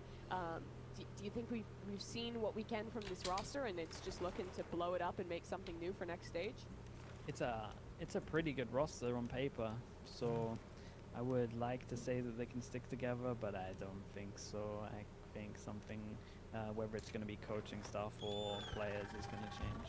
It just feels like it's such a underperformance considering some of the players that are here, especially Cloud, like once again, I guess. But I mean, Westside's. Yeah, Westside's Westside's like secured. He's looking really, really good. So. Yeah, but I do think we are due a giant shake. Because I remember early on in the season, like we had fucking hope for this team. We were like, this is gonna be like the dark horse of EMEA. And when we did like the way too early like power rankings and stuff, Yeah. we were putting them as like a mid-table horse is team. dead, People yeah. were arguing, and yeah. Yep. They're good players. Yeah, there was reason to have hope because of the players. Yeah, I think the pedigree is there for the individuals and just what they've proved in the server, but it just isn't coming together. And like some of them have like tweeted out about it as well, right? Where they're just kind of expressing their own frustrations with the situation, like not blaming anyone, but just being like, you know, it's like something's not coming together. So if you can't figure it out, just given the way the VCT format is unless your goal is like, hey, let's just go out and 8th place this year and then grow. Like unless you're okay with that, which I mean, great if the org is willing to invest that, but if you gotta change something. Yeah, well, they still have one more game to play this stage before they start having to make those decisions ahead of stage 2. Let's turn attention to Group Omega in EMEA, because there was a game that I think some people maybe would have credited Team Liquid to win this, but I don't think anyone would have really thought it would go down this way. TL Shellackfoot 13-1 on Lotus, and then win out on Split to close a very quick series, 2-0 here against them. We on this podcast, we have been, let's just say we've been foot glazers in the last couple of years. We have been fans of this team. We've been really building this up. So, talk to me. What went wrong for Foot in this game? Was this a one-off fluke, or is Team Liquid back in that form where they can be doing the best in Europe? Well, unlucky for Foot, they picked Lotus, which makes sense with what we've seen from Liquid in the past. Unfortunately for them, Liquid had been whipping that Lotus way up into shape, and it was insane. It was insane. And Foot had struggled on their Lotus attack before against Boy, so like them struggling on attack maybe wasn't the biggest surprise in the world, but the manner of it, oh my god, they cooked up the storm, and it was like, see, it's interesting because I thought that like kickoff Liquid was maybe even more about like the individuals like finding incredible form and going kind of crazy. This was like the combination of like Camo had the best game he's ever had. I mean, he was, this match he was unbelievable, just frying, making Waylay look insane, like actually doing good stuff with Waylay. I know, great. But everything, the plans, like how they, it felt like they knew what Foot were doing before Foot was going on. Like they knew where Foot were on the map at all times. Dime. This round is a good example where Foot pressure. Estoy en ello. And Team Liquid say, don't He sacado la mitad. staying here in our 3-man trap play, no matter what. We know you're going to come back to Z. Watch this, and they do. And it was an incredible game by the way. Foot were almost a passion best for Liquid to just go crazy. It's a combination of like the way that the deadlock understanding, right? They used it so well on defense, and it just goes to show the power of Waylay probably is starting to lean very heavy on the defense. It's the way that you can really buy time and still take some risks for that early info, and then the deadlock has passive control. Their delay, and like you said, one of the reasons I think even in this round where they're able to just like hold that is like, okay, hey, we still have the sonic sensors on A, like we're good. Like, we don't actually need to fix this. And if they do, like they're gonna be slowed, and I can chill and I can back out. It seemed like everyone understood their job and the clock really, really well, which is very impressive for them to turn around on the way they're confident of how it works. Yeah, that round was really cool too. I think they had a lot of nice plans of how to actually. I think Waylay's an agent, which we've said this about agents in the past. Like when everyone was like, "No one's gonna be good," but no one's figured it out yet. You have to have like some kind of set ideas around how to use her, how you want to use her ult, or else she just ends up looking like a little. But they were on point. But the place this puts us in now is with Team Liquid having a real chance to lock up the top place in Omega. They have 2 games remaining. One is against Gloyd, which you gotta expect them to win that. And then they close out the regular season in a game against KC, which will basically be a head-to-head to lock up the #1 seed in Omega, the bye to get one step closer to Toronto. And it's looking like from a Team Liquid that got pretty underrated, I think, at the beginning of this stage, after getting upset by this, they're now like back in a pole position here in this game. I think they just do so much good in the week of prep. This was one of those maps when you look at the loads, it's like compared to like the C9 Ascent, there's so much good fall behind it, but I mean, these are going to be you just so happen that it was like every single time they could have a week. Look at their physicals, look at their info, look at their bonus, look at the first 5 rounds. All really set like new strats, new things that are going to work, that you catch them off, and then obviously you come in focusing on the other team, and you kind of know how they like to play, and then it's completely different within the first 5 rounds, and it just shakes everything. There's so much good fall behind it, especially this deadlock defense with like equal moves. I think like they didn't really know how to play against it as well. So they kind of like needed to break the rules and mixing it up all the time. Probably like the best map we've seen from Zero in terms of just being a drinker and instead of a shooter, like he's picking up a lot of his trips and getting them around the map as well. So kind of looked at that and you're like, oh damn, you have a really good, like sensible to run on it. So I just put it on the coaching staff's doing absolute work. Every week I get excited to watch this team. I'm not just saying that they came. I've never said that in the past. You'll see. Yeah. But like I haven't said this in the past, but like I genuinely look forward to this team because I know that they're gonna have like really good fought. So it's like the first games that they're going to be giving the best chances to that they're like a thinking team and kind of. I believe you, but just the image of you, the shirt with the liquid logo, the 2 liquid logos. Yeah, but you gotta include my bars. It's hard to sell. Guys, I'm not biased. I seriously promise. I just love watching Team Liquid so much. And while we're on that topic, I love buying the Liquid plushie. It just makes me think of my favorite team. Okay. Liquid obviously had an outstanding performance, and the way you guys have framed it thus far is just that put what's an honest bystander. They were the old lady that got robbed by the new composition. But Foot is still a team that we had very high expectations for, and I think most of them expected to win out quickly. Is this a loss that we brush off Liquid in Q4, or are there deeper things we need to worry about? No, I think this loss is a reminder on. I mean, it's a small sample size, obviously, but I think it's a reminder of why Foot was always good, but not like the greatest.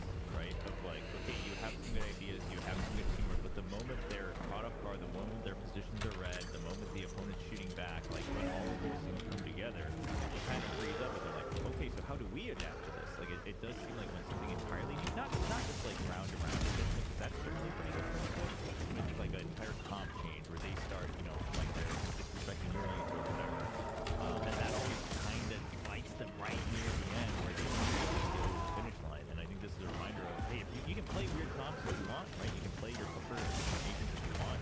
You need to have a deeper playbook and understanding of how those agents are doing in other scenarios other than the scenarios that you play.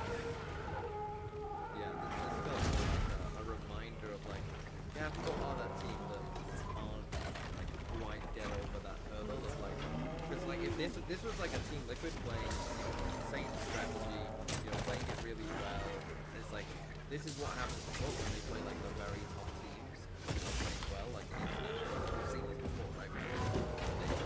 They just don't feel like they're quite there. But to me, this was just more like this was more about incredible again, and just like and really like reinvigorating. ¿Qué? ¿Pero no acabas de irte ya? Ok.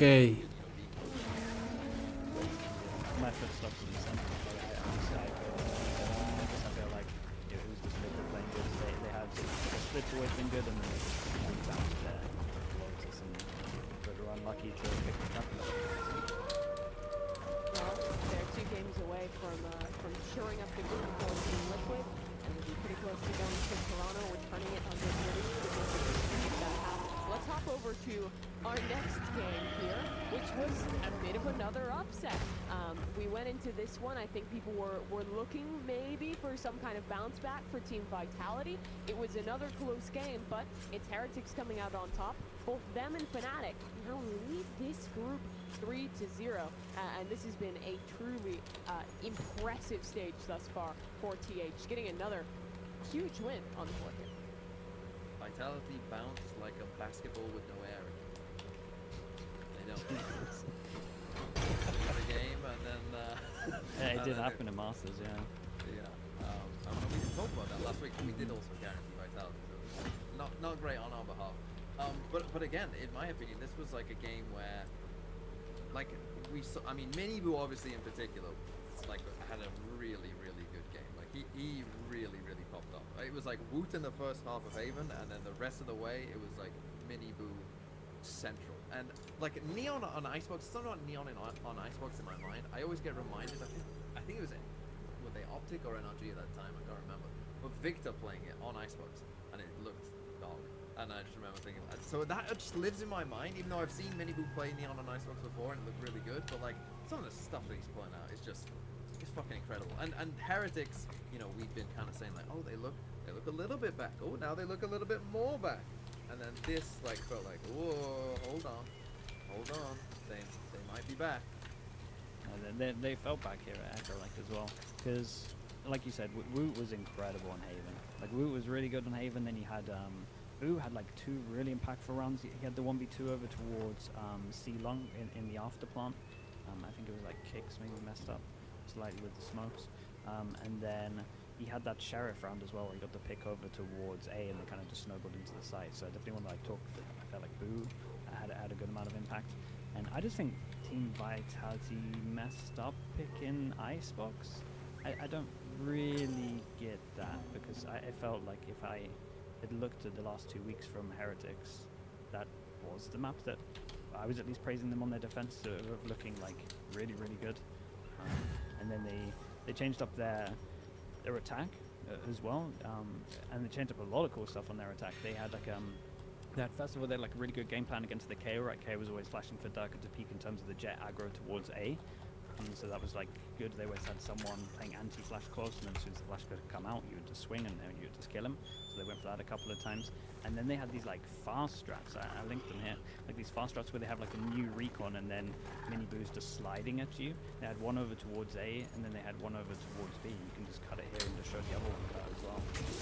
They have like these new strats, which is very similar to like, you know, when Sunset used to have like KO flash and the slide and the peeking. This is like a similar thing where you kind of recon that goes in. They've only got salvos, and then you're just like on top of it. Sorry, it was the salvos was the device form, like to kind of lock them in. And so like you go to shoot the recon, either shoot the recon, get scanned, or somebody could shoot the person like sliding at you. But obviously you've been so trained to shoot the recon, no one really capitalizes on the status. It's like what the Neon does. So yeah, it's a cool full process from Heretics, and I think it's a really good run for them at the moment. It's scary enough. I would probably try and ban this away from them if another team goes. So that's why kind of questioning them picking Xbox as well. Then I really think they can be dodging this. And this has been a little bit historical as well. Losing after you pick a weird number, the Haven of Bangkok, they picked that Xbox here. Needs to be addressed there, I think. I mean, they're not scouting good as to what the enemies are playing. I want to ask basically then the same question I did with Split, because Vitality, they were the super team coming into this year, they were the most exciting. They started their year with a record of going 6 for 6. In their last 5 games now, they're 1 for 5. Mind you, it's been really good opposite. They lost to and T1, both finding the first, guys in Bangkok, and then they've lost to Fnatic and Team Heretics, who are looking like really top teams in Europe here. But this Heretics game, we still expected them to win this, and it ended up being a little bit more dominant than even some of the previous losses against top teams. So where in the world does this put Vitality? Are they slipping down our tier list right now? I think they have to. They have to, right? Like, I mean, the worry is, like the Fnatic game, I think you could say, okay, well, the motion, very good maps, you ended up with a Haven to work on your defense side, which side it was, I can't remember, but like, you know, like, it was what it was.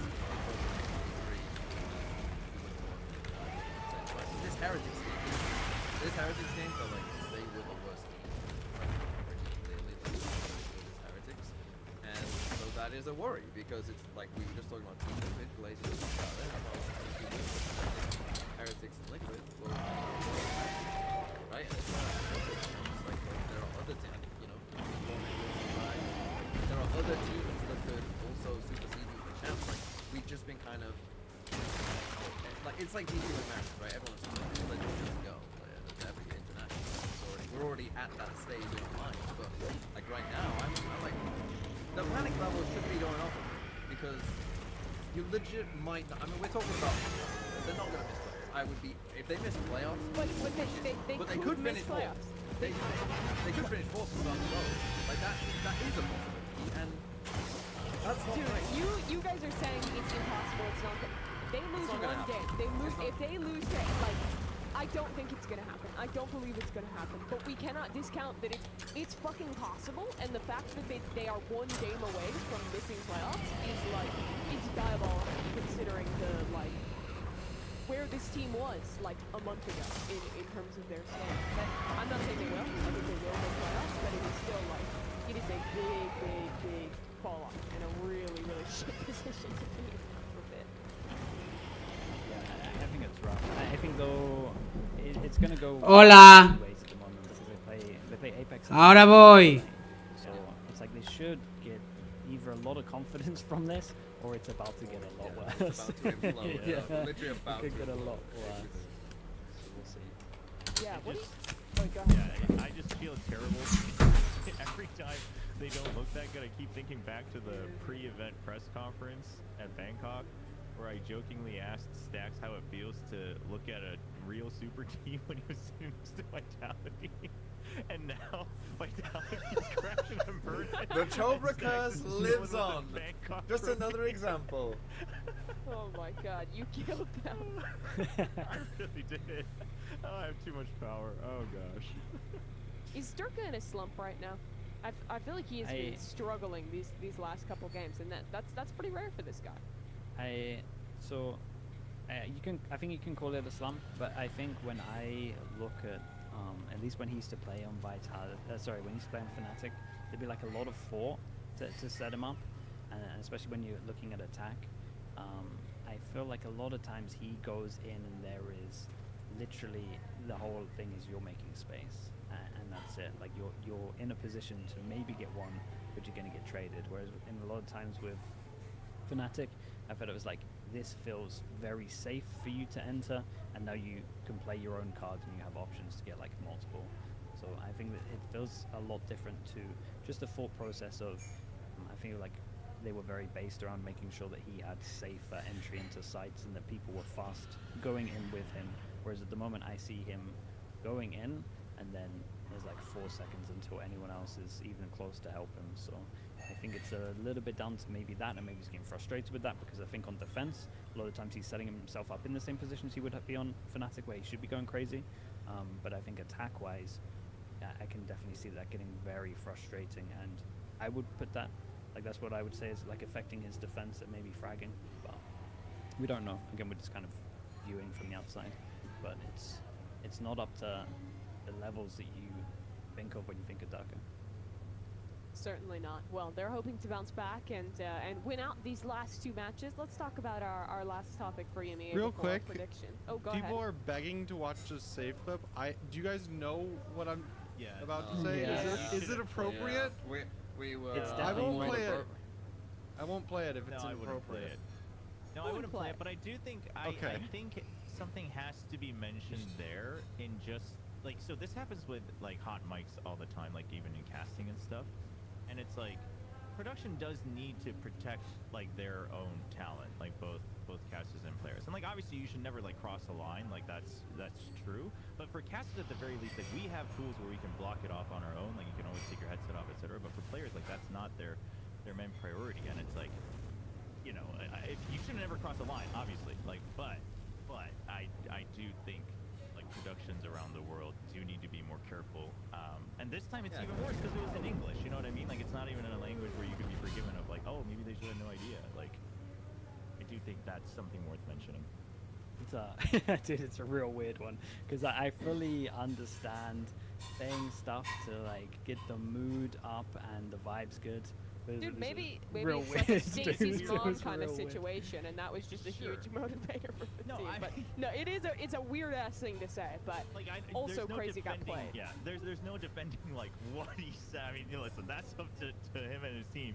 But I do think I just say this because obviously I've worked in production as well. It's like, listen, you can think it's funny. Like I've done things where I've put stuff on replay because I think it's funny, like a player like kind of tripping and stumbling on the walk-in or stuff, and it's like, yeah, that's funny in the moment. But at the end of the day, like you, in some ways, if you are either building a bad narrative for that person or whatever, you are eventually not helping the product, right? So I do think there needs to be a little bit more consciousness, but not saying like whoever did it should be fired or whatever, but I just think it's worth touching on.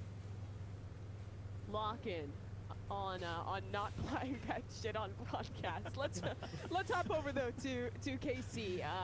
EMEA, dude, this was the most fucking EMEA day in the world because it was 2 fast series, and how long like this broadcast was diabolically long. But through the fire and the fury, KC still got their 2-0 and are looking like another contender over in Omega here. This was kind of a cook game. I didn't get a chance to watch this, so I kind of want you guys to tell me about this. KC picking Yoru Phoenix on Haven and bringing home the win there. So I read a little bit about this. So K-Corp are doing really weird comps, but and it reminds me of like when Foot do the weird comps, because you look at the comp, you're like, oh no. But actually you see what they're doing, and you're like, honestly, like it makes a lot of sense. Like you're playing weird shit, but like you're doing good stuff with it. So I think they're playing on hard mode a little bit, but they're doing some cool stuff. They got their own little read on the meta. If Teo Nuff actually happens, they're in an incredible spot, because I think that they could be running with this, and a lot of their theory is like Arbor, Vice, Flash, and then I think when Martine is looking this good on Yoru, they actually look like really, really solid. This was a cool play, like where they push this. So this is bonus round play. They push up towards B, and it's just like a bit of a bait. So normally it's going to be they kind of to clear him. You'd have a Sova drone, 2 people hide, and it spots you. You can TP out. He got a kill as well, and then he runs back over towards here. He has a TP to get out of there as well. Then jump spots baits, and they see him, and then they flash triple swing. Like these kind of things are really, really cool. It's like when I was referring to Liquid earlier, where they have like set things for like their first, second, third, fourth, fifth round. This is similar when I'm watching K-Corp at the moment. On these picks of maps which are theirs, they're insanely drilled. Like they have a lot of set stuff, whether it's ults, whether it's like really early on. And honestly, they look good. And Martine is frying. Like he's actually frying. This was Haven the first month, I think. Yeah. I think they lost double pistol, and he just took over. Like you can't lose when he's doing this. So. Yeah, I mean, I was shocked. Someone told me after this game, like, oh, did you know that Martine's the top-rated player in the EMEA? Like, really? I mean, obviously this game was incredible, but like in my mind, I was like, Martine's been like okay, but I hadn't noticed him like going crazy. But yeah, he's the top-rated player in EMEA. And obviously this game he did absolutely fry, and obviously this is a big part of it. But still, I was kind of quite surprised by that, to be honest, because I think Karmine Corps have been. Before this game, we would have said Karmine Corps a little up and down, like, okay, like, it's there somewhat, but maybe not all there. And then after this game, the thing is, Mates, had looked like a very solid team. I still think this team is wrong.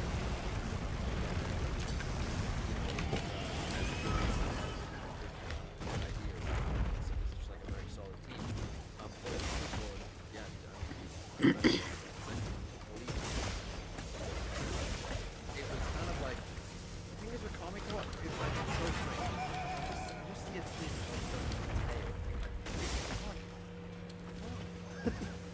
How? I know, like, obviously in loves Yoru, loves kind of like Yoru Bay double smoke.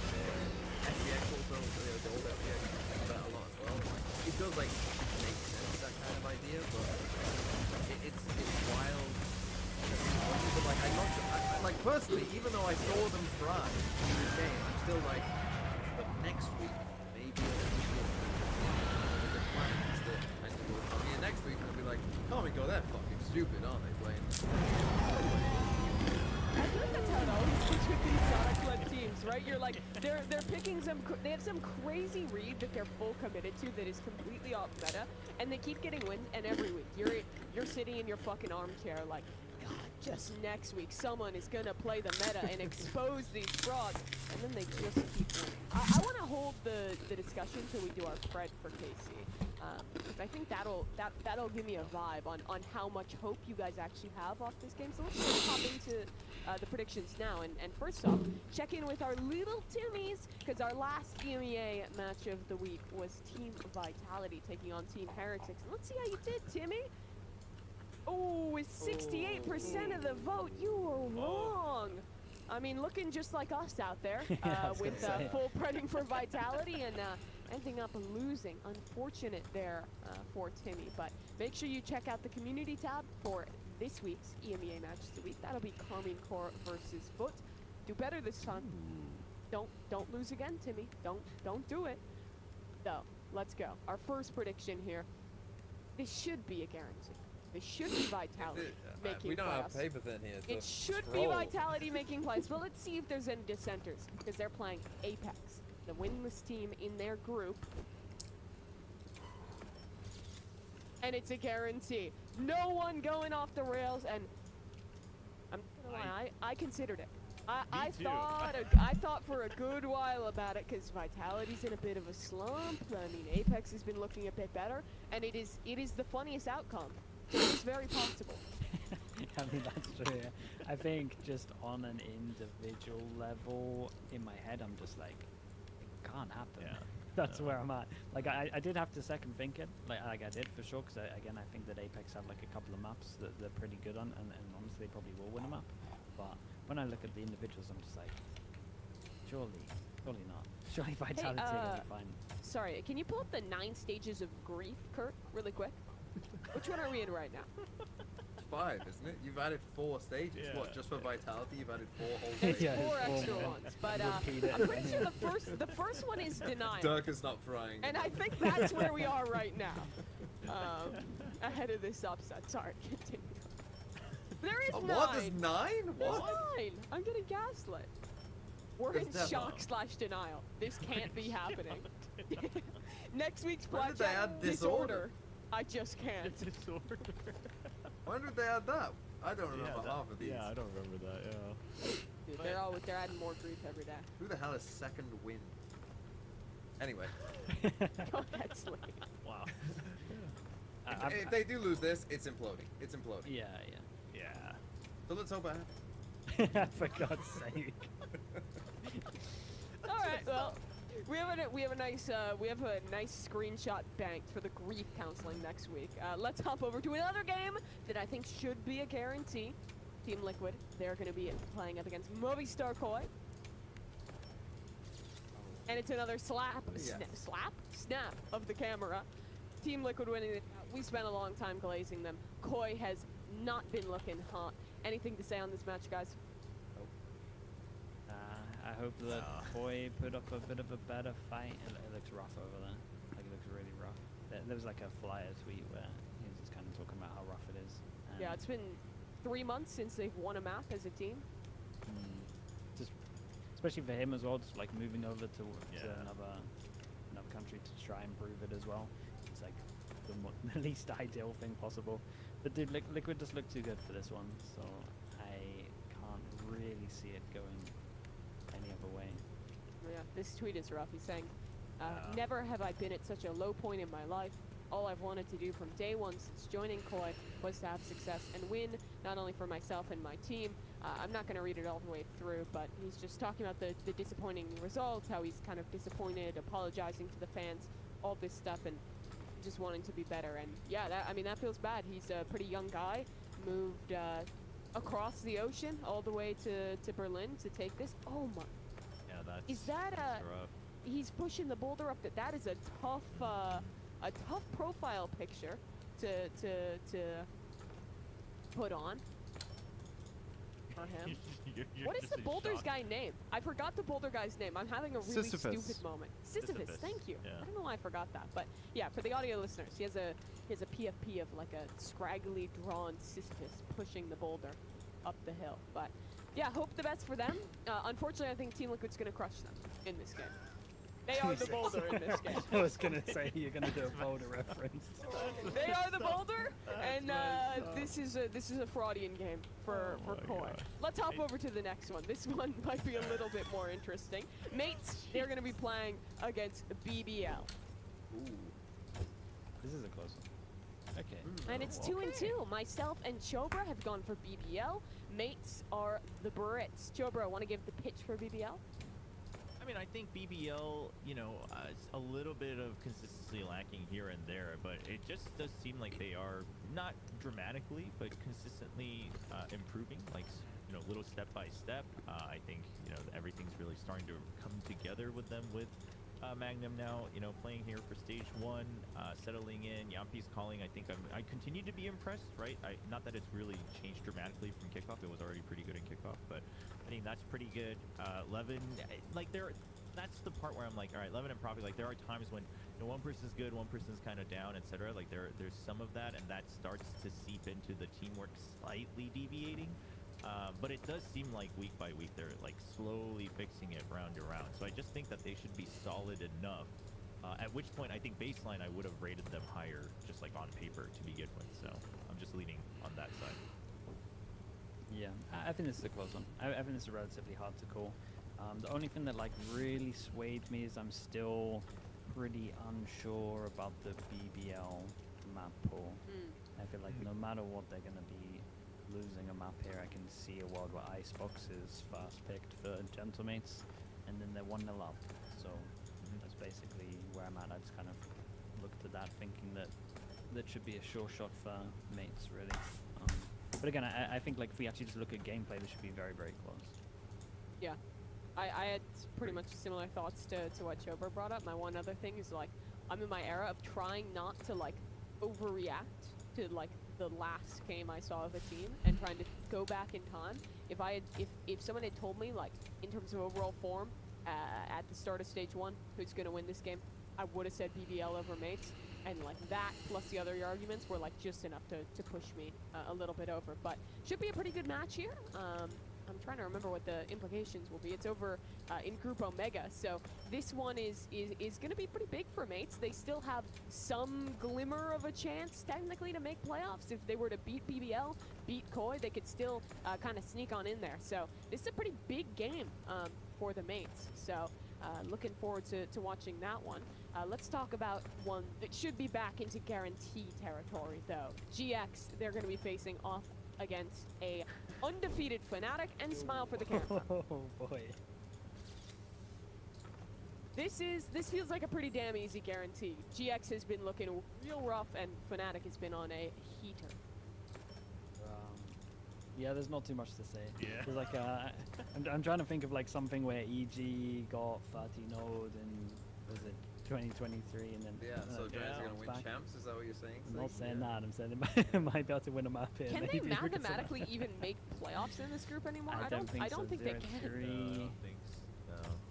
There's 3. What if they beat Apex? If they beat Fnatic in Apex and then have some weird round differential, there's technically still a chance because you can make it on 2-3. Mess up maybe. Yeah.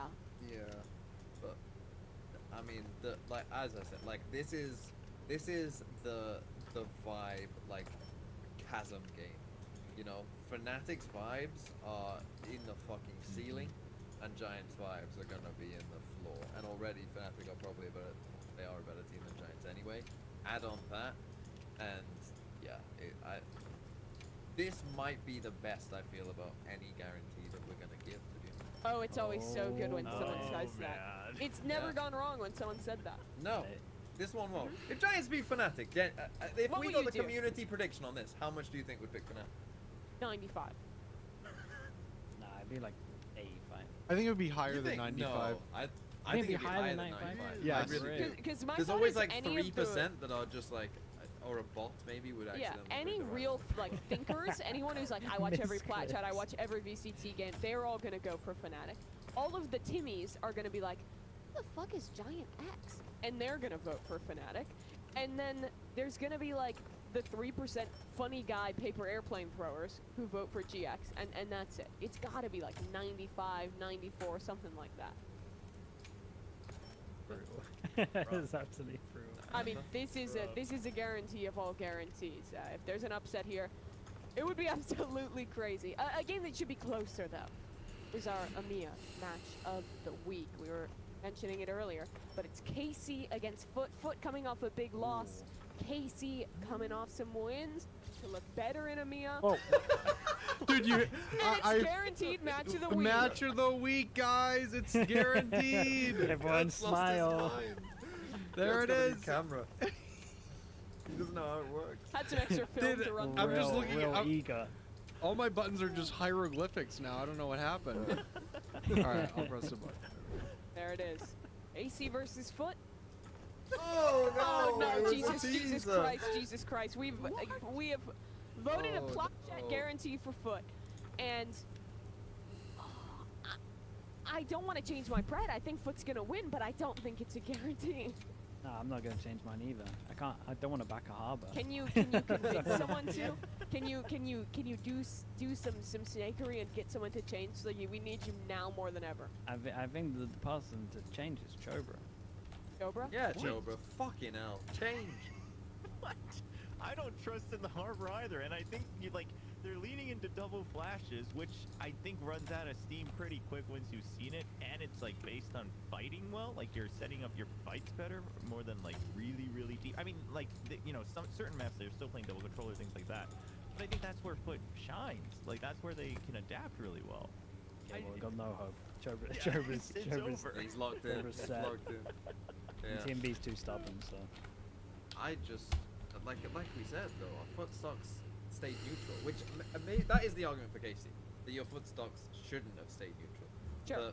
The Team Liquid beat them by playing something a bit weird, double Sentient Lotus, destroyed them with it, and maybe Army Corps cook up something completely new as well, right? Maybe we end up on a map where Army Corps, either play a different comp or haven't played that map before, but also get lost in the source of it. I think Army Corps will definitely win a map. I would be quite surprised if this was 2-0. Either way, to be honest.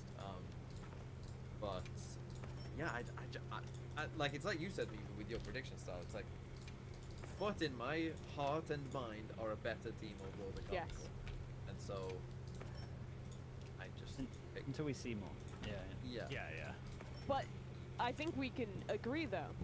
If KC gets this win, I feel like that's where they push through the bar and we're like legit like, okay, they are legit. They are not just like gonna be a team that like sneaks into playoffs, but like a real competitor if they can also take down Foot here. I think that's this is the proof for KC. Is it a couple upset wins or is it actually like a legit good performance? I'm saying upset wins against Gentlemates and Koi. A couple of wins, I should say. They've got Foot and Liquid in the next 2 weeks. We're going to get a real reality check on where. Yeah, are. that's true. Yep. Very true. Well, let's see if Foot can bring them back down to earth. We have one more game to predict, and it's another undefeated team. Heretics, they're playing up against Natis Vincere in this game. This is crazy. And every game but one has been a Platchat guarantee in Europe. What could go wrong? I don't know. I feel okay about this. Heretics has been so hot. They're coming off a win against Vitality. They're playing into. It still makes me a little nervous, but they definitely should win this game. Yeah, it's like it's a Bala 70-30. Yeah. This is a baller's law. Yeah. This one, I would, if we're going through all of them that we've guaranteed, I would feel the worst one I feel about is Karmic or Foot. Yeah. But then this one might be next. To be fair. I think that's fair as well. I think this one is the one that like could happen, right? This could be like if you're going. I mean, spoiler alert for Americans. This could be REG versus Crew. I could see that happening to this game somewhat. But but Heretics have looked incredibly good, and if the individual form is starting to get there as well, that does make it pretty hard. I'm honestly pretty convinced that they're back. Like I just watch them game plan wise, vibes wise, with what they're doing. It just makes sense. It just looks good. So I can't back it until I see it do this kind of vibes again. But we said that with Vitality, and that's what happened to them. Now they've lost. Yeah, but no, I feel good about Heretics at the moment. And like the big discussion that a lot of people in chat are asking me on the stream is just like where, like the top 3 is pretty hard to say in EME at the moment because because it's like we alluded to earlier. There's like 5 teams that and obviously I'd say there's like 5 teams, and then there's like a couple of teams like Navi, like K-pop. We don't really know where to gauge or where to put them. So it's heating up a little bit. It's not as competitive as Pacific, but it's getting pretty good. The top middle. Yeah, remember EMEA is also they're like a week behind, so this is going to be their week 4 that they're going into. That means that this is going to be the big week for the playoff picture. We had a lot of guarantees, but there's room for upsets, and this is where I think we're really going to hash out who the most likely contenders going into playoffs are. That wraps up EMEA for this week, though. Chobra, thanks so much for joining us. Thanks for having me. See ya. Thanks for hopping on. We're gonna have Chobra Dan Dryad. She's gonna be joining us for Miss T Americas in just a few minutes. After the crew loss.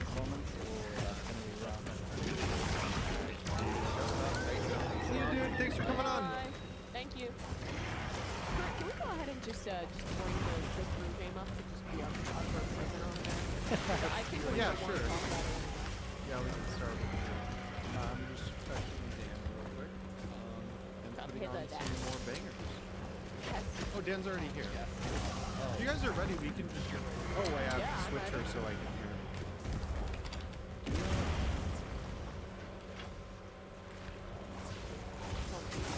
Alright, there we can... I can hear you now, Dan. We couldn't hear what you just said. Dan said, hold on a second, I forgot my Mountain Dew. A sentence that she might be the first human to have uttered, but she said it. So for those that are wondering about curious facts about Dan, she doesn't drink water. No. She doesn't drink water, and she only drinks back. green. She only drinks green liquid also. Yeah, Dan, have we litigated your refusal to drink water on Flat Chat yet?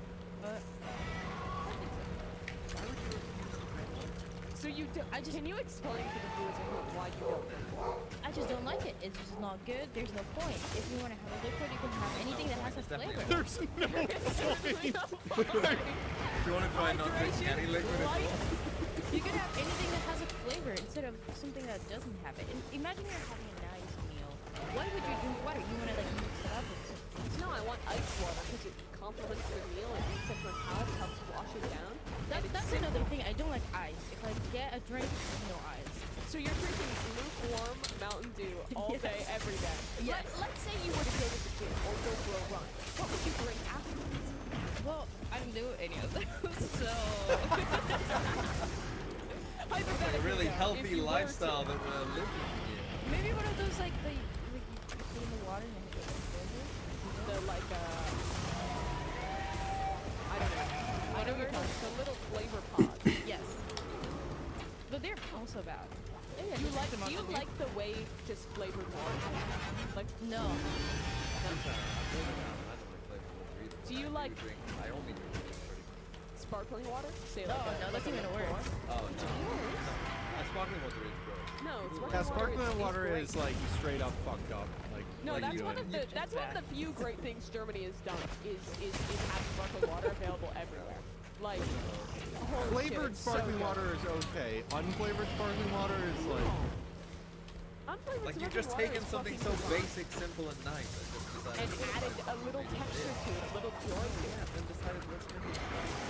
Swiggy, do you drink water? Yeah, me as well. Water has I have another can here. You guys do not drink water? Dan doesn't. No, I don't like it. You don't drink water. He's like, well, that explains a lot.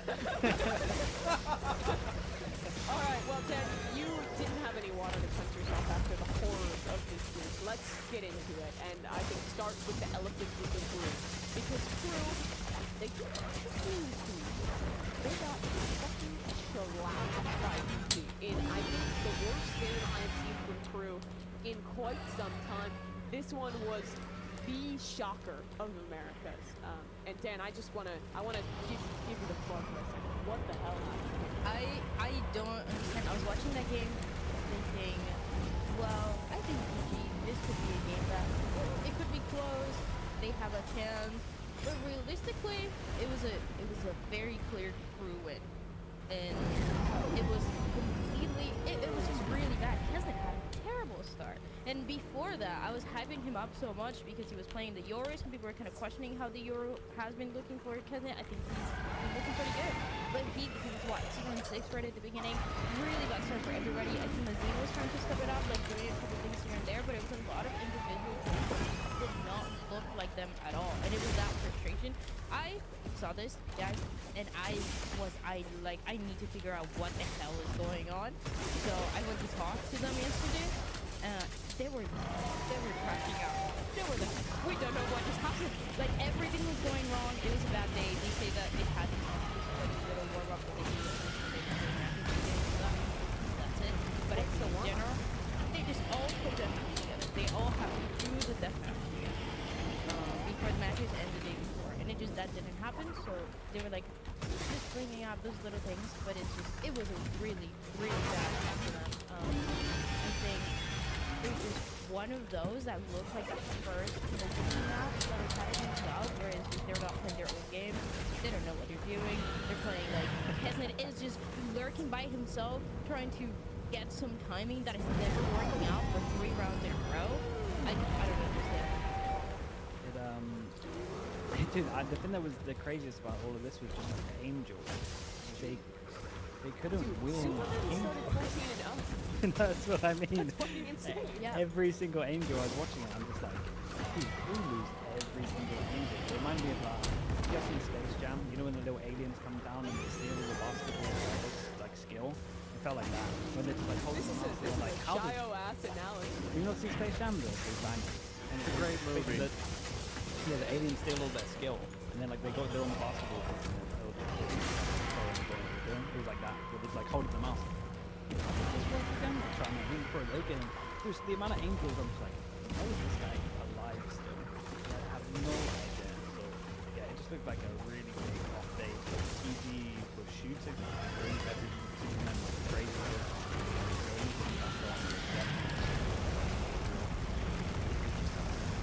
It looked like a guy. Honestly, it's like if you would have swapped the teams around and like swapped the names, you would have been like, yep, this is exactly what I expected. Yeah, Angels all the way. That's so like, cool. like it was so strange. It's like, and EG, like I had to like go back and remind myself, like EG have been like pretty bad.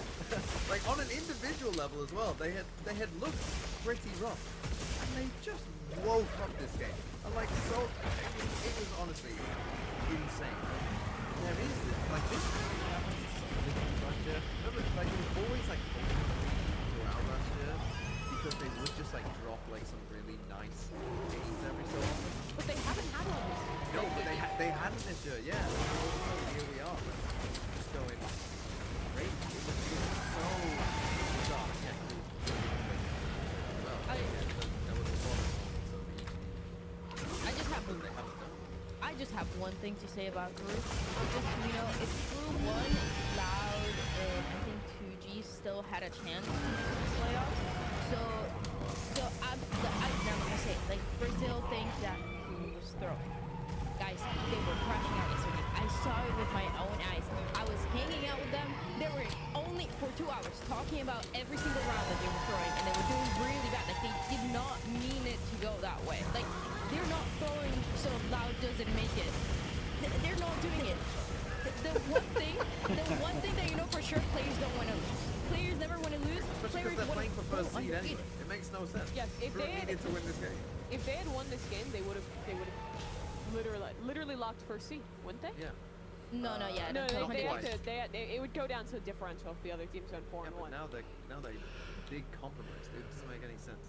Yeah, so I promise you, guys, they were not throwing so Loud wouldn't make it. That's something that is not part of it. It is really funny that they've just trolled America's Week 5 now, and none of the games in Alpha matter except for the number 1 seed obviously matters to get the bye in playoffs, and the number 4 seed matters to be put in the lower bracket, but besides that, it's just all shooting games.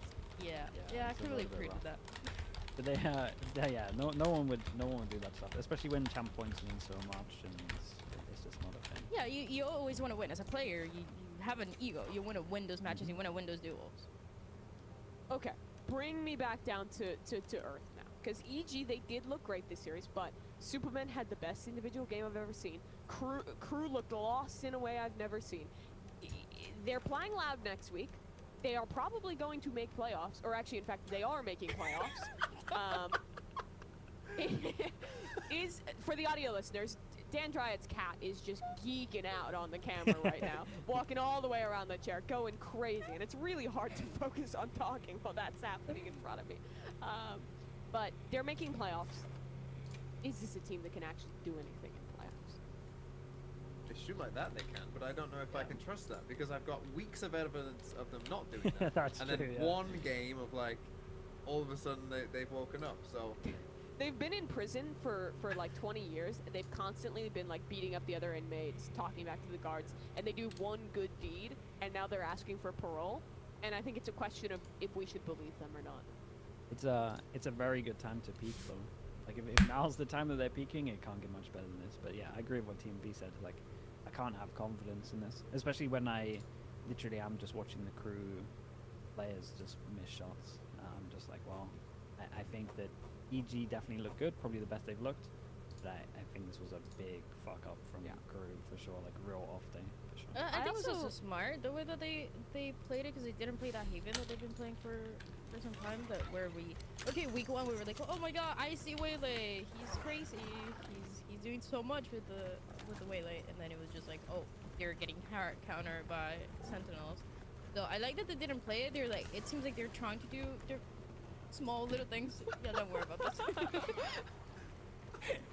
They're trying to do like small little changes, like obviously as Ye was saying, they were trying to have him play the operator more so that he was playing the jet. So I think they have the potential with the small changes that they're making into the maps and the compositions and stuff. Now, do I think that they would get top 3 and qualify to Toronto? No. Audio listeners, I know you're watching this in the future. You're driving to work. You're on the bus right now. But I'm gonna need you to open up your phone and look at what the fuck Dan Dryad's cat is doing right now. Because this cat is, oh my god, it just ran at the camera. And it's doing some diabolical stuff that never before seen on a podcast like this. The other thing that I think still keeps my EG is not legit yet narrative alive is I'm blatantly stealing this point from Ender, but they have not proven they can win on defense yet. They were horrid in defense in all of their other games. They start attack this series, both maps, and they look fucking great on it. They crush on Lotus, they crush on Pearl, back-to-back 10-to-attack halves. But they are yet to show that they like actually have good defensive protocols and like can competently call on that side of the map, just across their game as a whole. So I'm interested to see when the maps go a little bit differently, when Superman isn't like actually God's gift to man like he was in this game, and they have to play defense. Incredible. Can they be this good? And I'm still very doubtful. I need another great game to even have a little faith in the playoffs. Yeah, I think that's where we're all kind of at. Because it should be impossible to repeat what Superman was doing, really.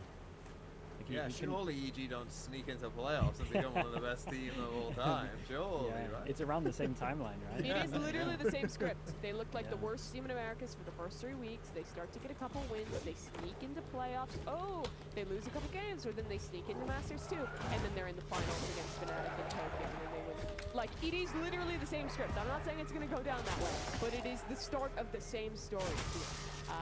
Let's keep moving, though, because there was a bunch of other games here in Americas, and one of them was all 100 Thieves.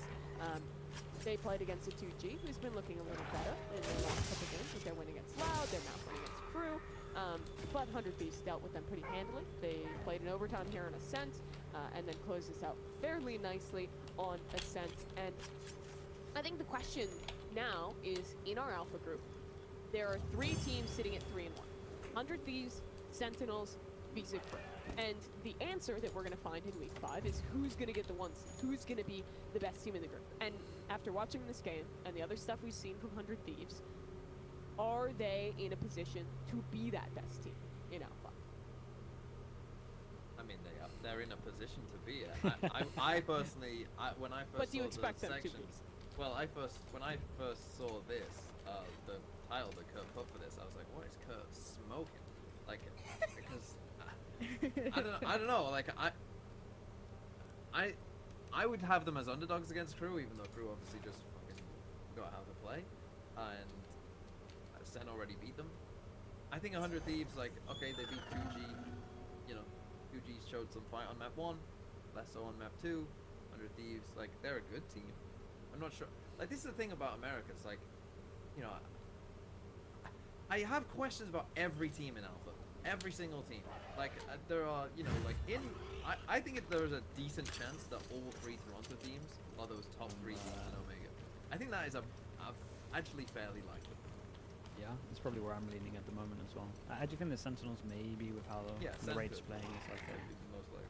Yeah. Yeah, I agree. It like if you're looking at consistency, like the free and the right are the teams. But I don't know. 100 Thieves look good here. I think the main thing was like Boostio's confidence. Not that it's ever disappeared, but it was definitely backed up with the aim this time for sure. It was there for a reason. Yeah, it was there for a reason. You can be like, okay, now I get why he thinks he's like prime mass fast. Because he was having the rounds where, I mean, that Sheriff round is outrageous. Sheriff round is actually unbelievable. Apparently, he has the most Sheriff kills of any player in America, even more than us. His first bullet aim is actually like really good. But I still have a little bit of like a lot of the stuff he was doing should get punished, and I don't think he's just doing it because it's against 2G. So even though the confidence is good to see, I'm still looking at it thinking, well, this would cost you some rounds if you're looking at like the bigger buy rounds. And then I also think that all utils like really off still as well, especially on this map. I think everyone's ult is really bad from EU on this map in general. So I think that's something that they need to focus on. With how they're playing, I don't know. I think they need to clean it up slightly, but it's very easy for them to clean up. It's not like there's lots of stuff going wrong at the moment. There's also good signs, but I just don't think they're at the level for me to find them like crazy, to feel crazy confident in them like topping the group. Yes. I mean, this clip was crazy though. His aim is good, and like it just on a personal point, like having the confidence like this, it is very good. But I feel like with this guy, it could backfire because he swings a lot of stuff on agent that he shouldn't be swinging stuff. So we'll see if he gets punished for it, or if he just wins games because of it. Yeah. For 100 Thieves now, they have one more game, like you're mentioning, this group, they're playing up against Crew. It is funny because this is kind of a repeat script of what we've seen in the past, right? You look last year, stage 1, it was a final week game of them playing against Crew. They ended 3-1, and then they obviously, after not being great in the group stage, went on their run to make it to Shanghai and to win the stage. So another little weird look back in history there, but I'm with you guys. 100 Thieves still kind of a question mark. I think this Crew game is going to prove a lot, and obviously it's going to be super important for locking up the one. Kurt, I'm going to change the order up on you again, and Troublemaker, because I want to talk about another team that was over in Alpha, and that's Sentinels, who played against Loud here. They're the 3rd contender for that #1 seed. They went up against Loud here. We thought that this would probably be a pretty assured win for Sen, a pretty quick win for Sen, and it was not that. They lose a map, they go 13-10 in the first one. Like, there was a world where Sen lost this series 2-0. Is this a super worrying sign for them? Because before this game, I was looking at them as like my front runner to be the #1 seed out of this group.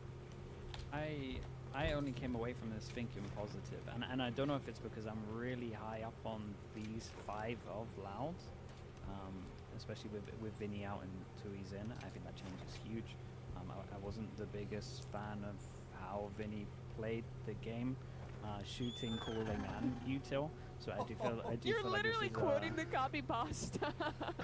No, Vinny, great player. He just needs to work on his shooting, mechanics, IGLing, utility usage, ultimate usage. Yeah, it's an upgrade. I think it's an upgrade. I back these 5. I actually think they're a good team. So I don't think that I'm too worried. And the rate playing like this, I think is insanely good. It's consistent now. This is back-to-back 2 weeks. And the should be pretty much impossible to do at the level that he's doing, but he's doing it. So that's insane. It's kind of back to the K-Corp EMEA peaks that he was reaching. And this Haven is a masterclass. To go from this being your permaban, like what, a month and maybe 2 months ago, I guess, this was your permaban, and now you've got this looking like one of the best Havens we've seen. That's really cool. So really, so that just on its own is very, very impressive. I think way you could improve. Yeah, I think you see, you know, Sentinel not in the pro and his team does 0-3, now 0-4, and I think it's easy for people to just see that based on numbers and be like, oh, they're bad, they're not good, they're not as good as they used to be. But Loud are a really good team. Like, Lucha has been insane on his debut, and obviously, like, what DG Scene was doing too on that map of Lotus was really cool. I think it was meant to be a close match. I never thought that it was going to be a quick 2 over Sentinels. I think it's just one of those matches, and for Sentinels, it's always been like that, even when they were going on that run last year, from the off season to what they were doing at the beginning to when they went and lifted the trophy. It's never been easy to go for them. They fight for those wins. So this is, you know, kind of like part of their story. And I think the Lotus as well for Loud has been good. This is the map where that previously like DGC was doing insane at, and it's not, I'm not worried at all about Sentinels. I mean, Second had a good game, and he sometimes has great, insane games. If he's able to do that alongside Narrate, who's now seemingly very consistent, they can definitely make Toronto. Yeah, I mean, my main takeaway from this game is more about Loud, to be honest, than Sen. I think the Sen continues to look kind of, you know, where you kind of hope they would be. And as you say, Dryad, like, if you can add on, like, you know, Zach and Brian and stuff like that, then, you know, they could be very, very good. But I was just like, I agree with you, Sling. Like, this, like, even though that, like, it's weird. At 0-4, they're eliminated from playoffs. But, like, I actually came away from this game, and I know they're losing games, but I actually felt like this, you can do something with this team. Like, this Loud team, like, you're just maybe a bit unfortunate with the timing that it's kind of come together. It came when they're already mathematically eliminated from playoffs. Yeah. I think because if the EG game didn't happen and like obviously Crew had won that, they would have. I think they would have been fine. Because it would have been such a momentum believer, like knowing that they can do it as well. Yeah. So I think they got a little bit. He is this guy is sick, dude. Yeah. He's so good. Like for this to be one of your like, kind of is this second week now to be looking like this? Looks like it looks like one of the best from Brazil. And that's crazy because there's a lot of good Brazilian players at the moment. So. And I hate to go back down this rabbit hole that I think we've discussed a million times on this podcast, but every time I see a young Brazilian player get his opportunity in Tier 1 and fucking cook like this, it makes me all the more mad that, like, all of last year, the, like, MIBRs and Furious of the world were, like, not taking risks in the way they were building their rosters and, like, going back in on the same players and recycling stuff. This region legitimately has such insane players. We've seen it with so many guys on the come up, even just on this team. 2E's County 2 years ago is their debut, and they are now mainstays in the team.